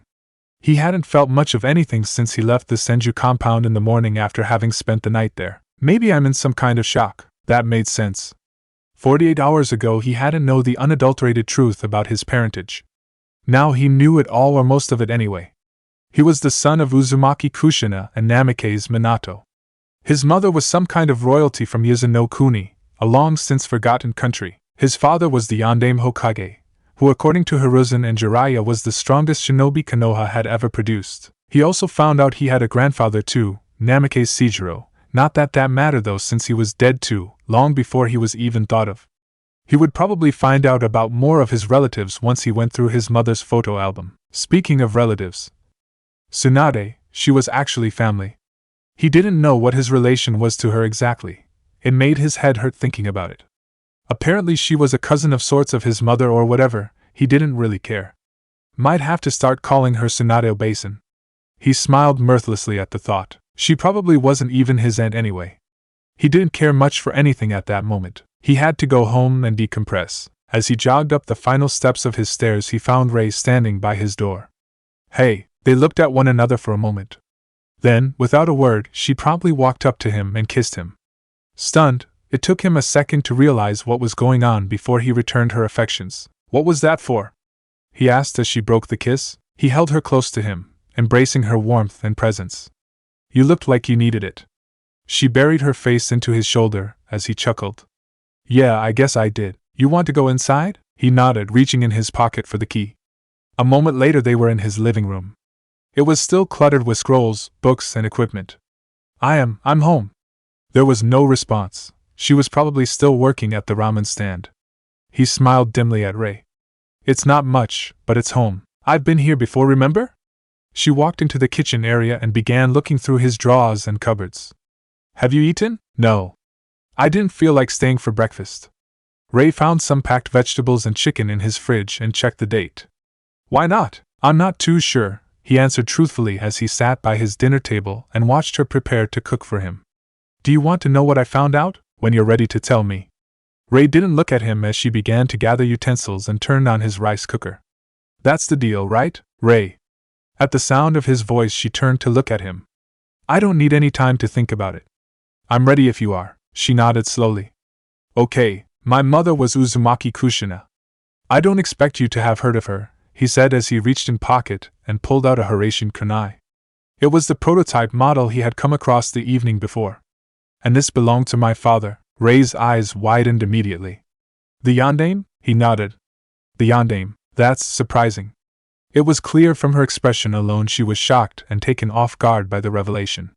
Now that I think of it, you do resemble the yondaime a lot. I never noticed until now, he laughed a little. It's weird. I grew up practically worshipping him, and now it turns out he's my dad, or at least he was. No, he still is. Ray nodded firmly as she took his hand in her own. And I'm sure he must be proud of you, you think? He asked. Despite what most people thought about him, he did have a humble side to him. I haven't done anything worth being proud of if you compare. Ray pressed a delicate finger to his lips to silence him. Not yet, she stated with all the confidence in the world. You haven't surpassed his accomplishments yet, but one day you will. He nodded dumbly as she leant in to kiss him on his lips. Ray-chan, I'm going to leave the village for a while. To train with the Sarutobi clan, he elaborated when she looked at him confused. Akatsuki, Ray said softly. He nodded. The old man is going to prepare me while he still can. Do you know when you'll be back? Ray asked as she returned to her cooking. She purposefully had her back turned to him. He shook his head. I don't know when I'll be back, or if I'll be back at all. The training is supposed to be tough as hell. 1 year. What? Naruto asked. I'll wait for you for 1 year, Ray said as she turned to face him. For a moment he was surprised, but he then realized what she tried to do. He stood up and took her into his arms, embracing her tightly and taking in her scent as her arms circled around his waist. You got it. Oh, T-country. Kisame was seated on a large gray boulder once more by the time Itachi returned, walking at a leisurely pace. Took you long enough, the swordsman commented. Your former ally's mental defenses were tougher to break than anticipated, the Sharingan user replied. What of the Iwanin? The shark man lifted his blade and pointed it a small distance away. Itachi turned his head to find the dead body of Bakutan no Gari sprawled on the ground in a gory show of blood and intestines. His companion had clearly lost his temper, judging from the Iwanin's quite literally shaven-off body parts. What did you find out? Kisame asked of his partner in crime. Itachi didn't respond immediately, eyes turning to the forestry he had come from. Come out, he said loudly, turning to the forest. Toby, so you noticed, a low voice said. Kisame stood up from the boulder and tightened his grip on Samahata. Toby? Quite right, said the orange mask-wearing shinobi calmly as he appeared from behind the trees. What is the meaning of this? Itachi's Sharingan eyes spiraled threateningly, though his composure remained as calm and collected as always. Were you the one that sent these men after us? Correct, the masked man stated. Leader Sama wanted to send you two a message after your show of defiance at the last meeting. Know your place or you will be replaced, is that it? Kisame surmised. He wore his usual mirthless smile, baring his shark teeth at the masked shinobi. Message received. For your sakes, I hope so. Toby looked at each of them for a moment, lingering on Itachi a little longer than he did on Kisame. He turned and wandered off into the forest. Good luck with your mission. Oh, night time, Senju compound. Tsunade had decided to resume her duties as Hokage from the Senju compound for the time being. The study that had once belonged to her grandfather was considerably more comfortable and private. Shizen had seen to it all pertinent paperwork were forwarded to the compound. Currently the Godame was poring over the budget approval for next year's medical ninja training system. There currently was a provisional budget system in place that had allowed 24 or so genin and chunin to sign up for training. If she remembered correctly, Shizen had spoken rather highly of Harino Sakura, another one of Kakashi's students and apparently once the recipient of Naruto's affections. It brought a small nostalgic smile to her. Her team had been no different. Jiraiya only had eyes for her, while she in turn had a silly crush on Orochimaru, though she got over it early into her teenage years. How foolish she had been back then. Presently at least, it looked like Naruto had gotten over his Rosette teammate however and found someone else. Tsunade had yet to actually speak with her but had seen her briefly at the blonde's 14th birthday party some weeks ago. The door opened and Jiraiya entered looking disheveled and tired. Tsunade sighed with annoyance at the sight of him. The sage was slightly red in the face, and she could tell he had been drinking before he came to see her by smell alone. He's not going to change his mind and I'm not revoking his permission, Jiraiya. Jiraiya waved dismissively. I know. I just came to apologize to you. Apologize? Tsunade raised a curious eyebrow. What for? For trying to turn you on the old man. You want Naruto to go, right? He didn't wait for her to confirm or deny it, nor did he need to. He sat down across the large, wooden desk. The old man is right. Naruto needs to get stronger. She eyed him as he sunk into the chair. Jiraiya gave a drowsy nod. Yeah, I get it. It became clear he had been out drinking, so he could admit to it.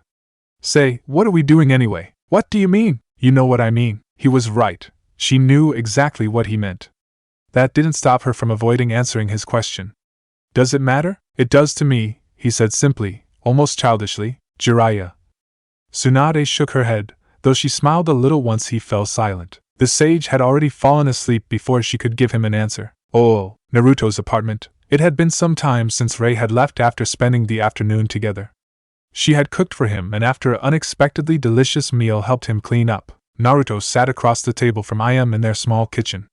Upon her return home from working at the ramen stand, he had sat down with her and told her most of what had transpired since his release from the hospital. He couldn't tell her everything, like the fact he was the last known member of an ancient clan that had been erased from the world's history, but what he did tell her she found shocking nonetheless.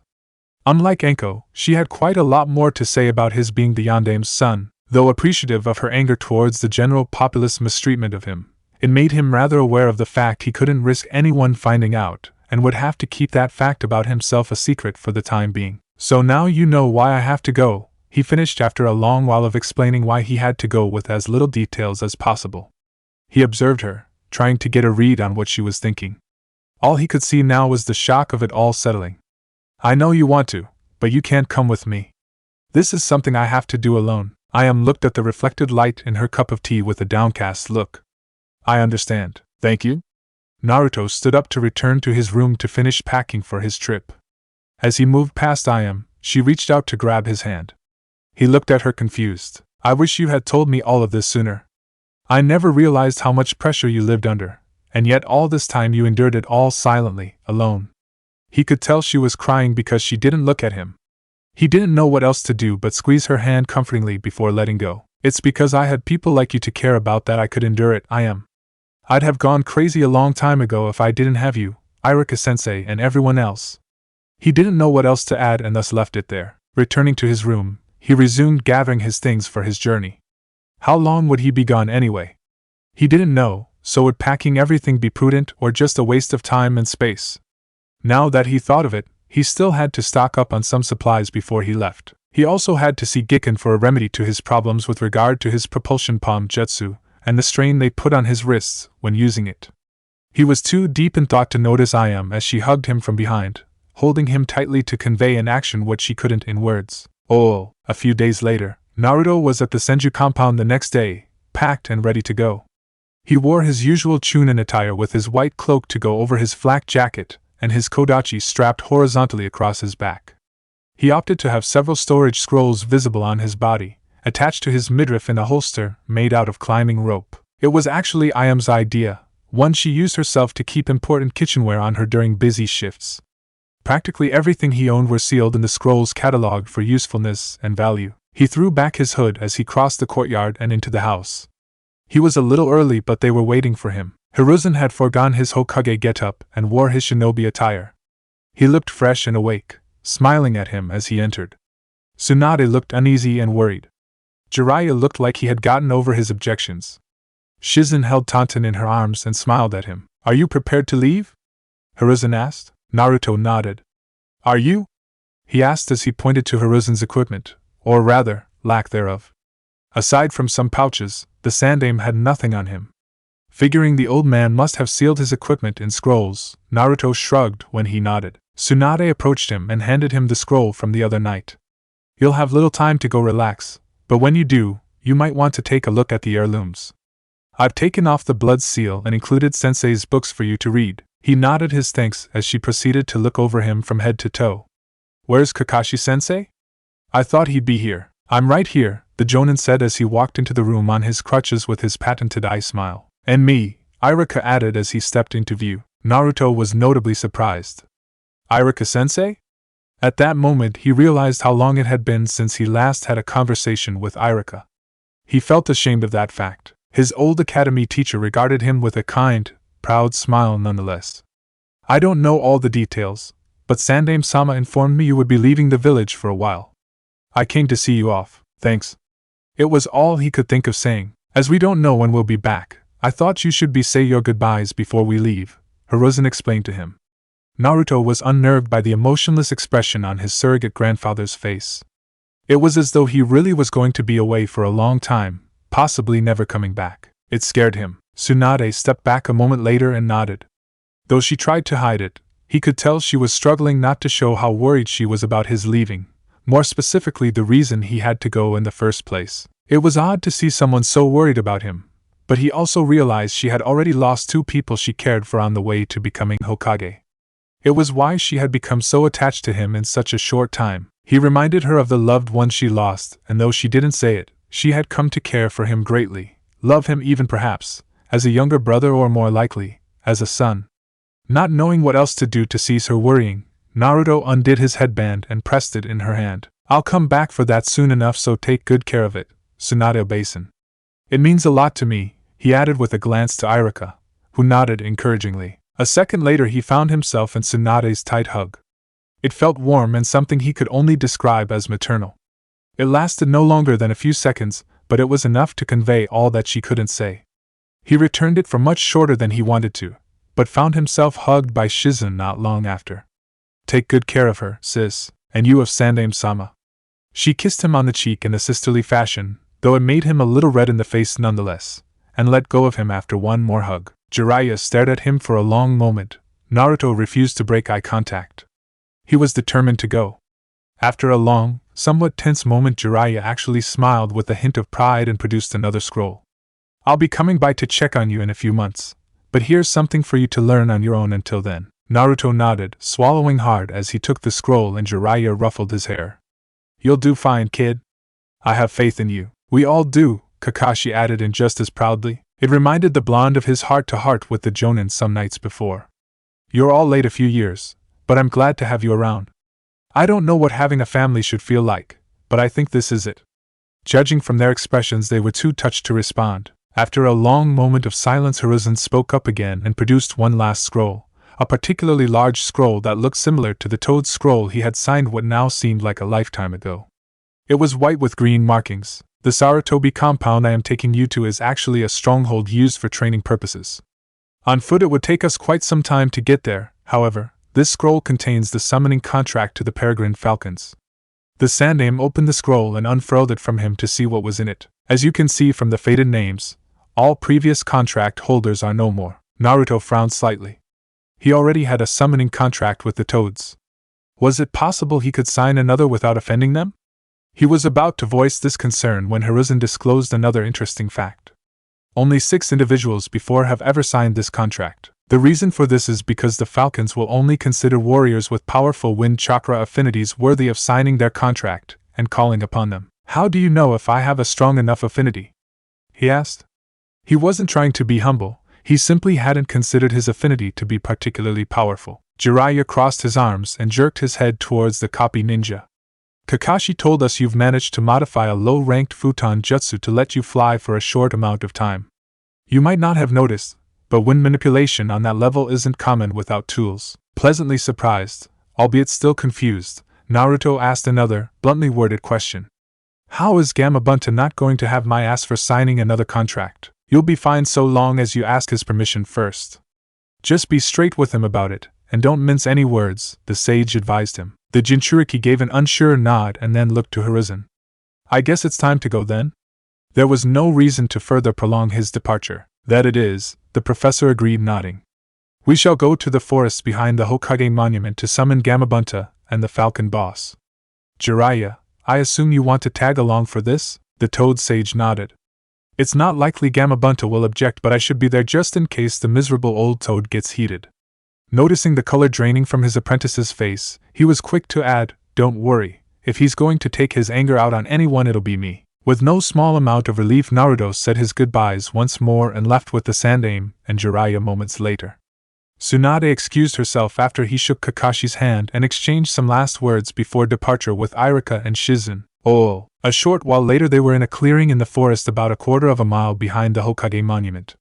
Jiraiya and Hiruzen watched with mild intrigue as he extended his arm guard and nicked his thumb on one of the curled blades to draw blood necessary to sign the summoning contract. Hiruzen prepared the summoning contract on the ground and watched him sign his name, and shared his bemused frown as a hand mark appeared beneath his name. It appears you need to channel some chakra into scroll. Where did you say you got this contract, Jishin?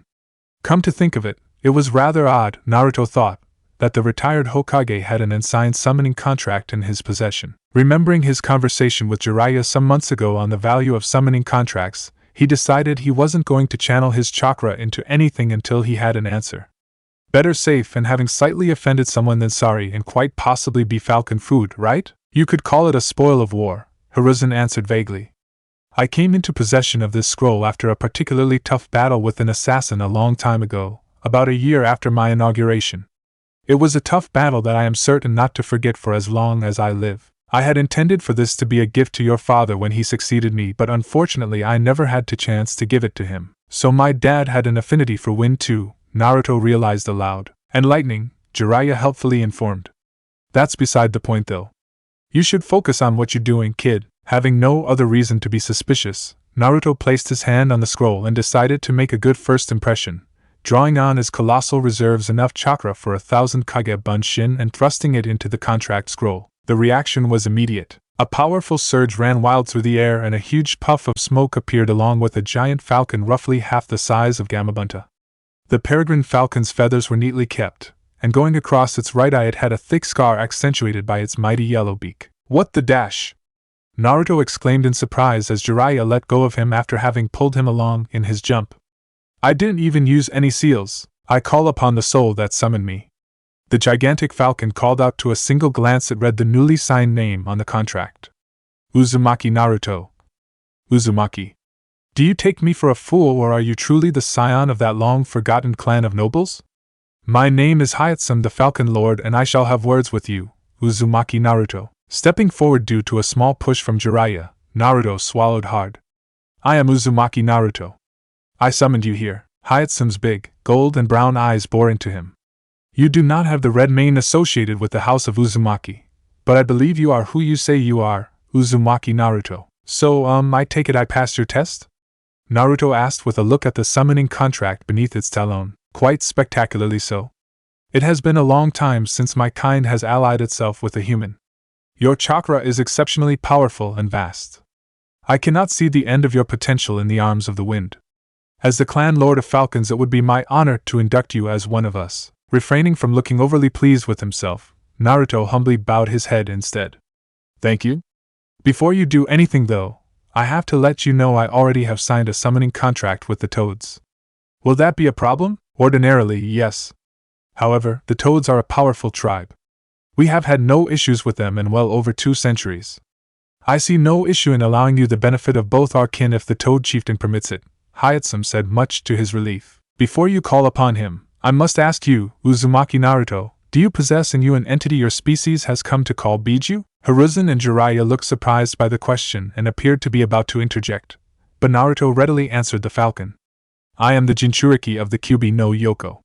I didn't use any of its chakra to summon you, but you can sense it, can't you? My kin are excellent sensors. It is integral to our way of battle. My stance has not changed. I was merely curious. If you would call upon the Toad Chief. Naruto nodded and bit cut his thumb once more before going through a string of hand seals as he walked a good distance away from the Falcon Lord and placed his hand on the ground. Kuchios no Jutsu. Gamabunta appeared in another large burst of air.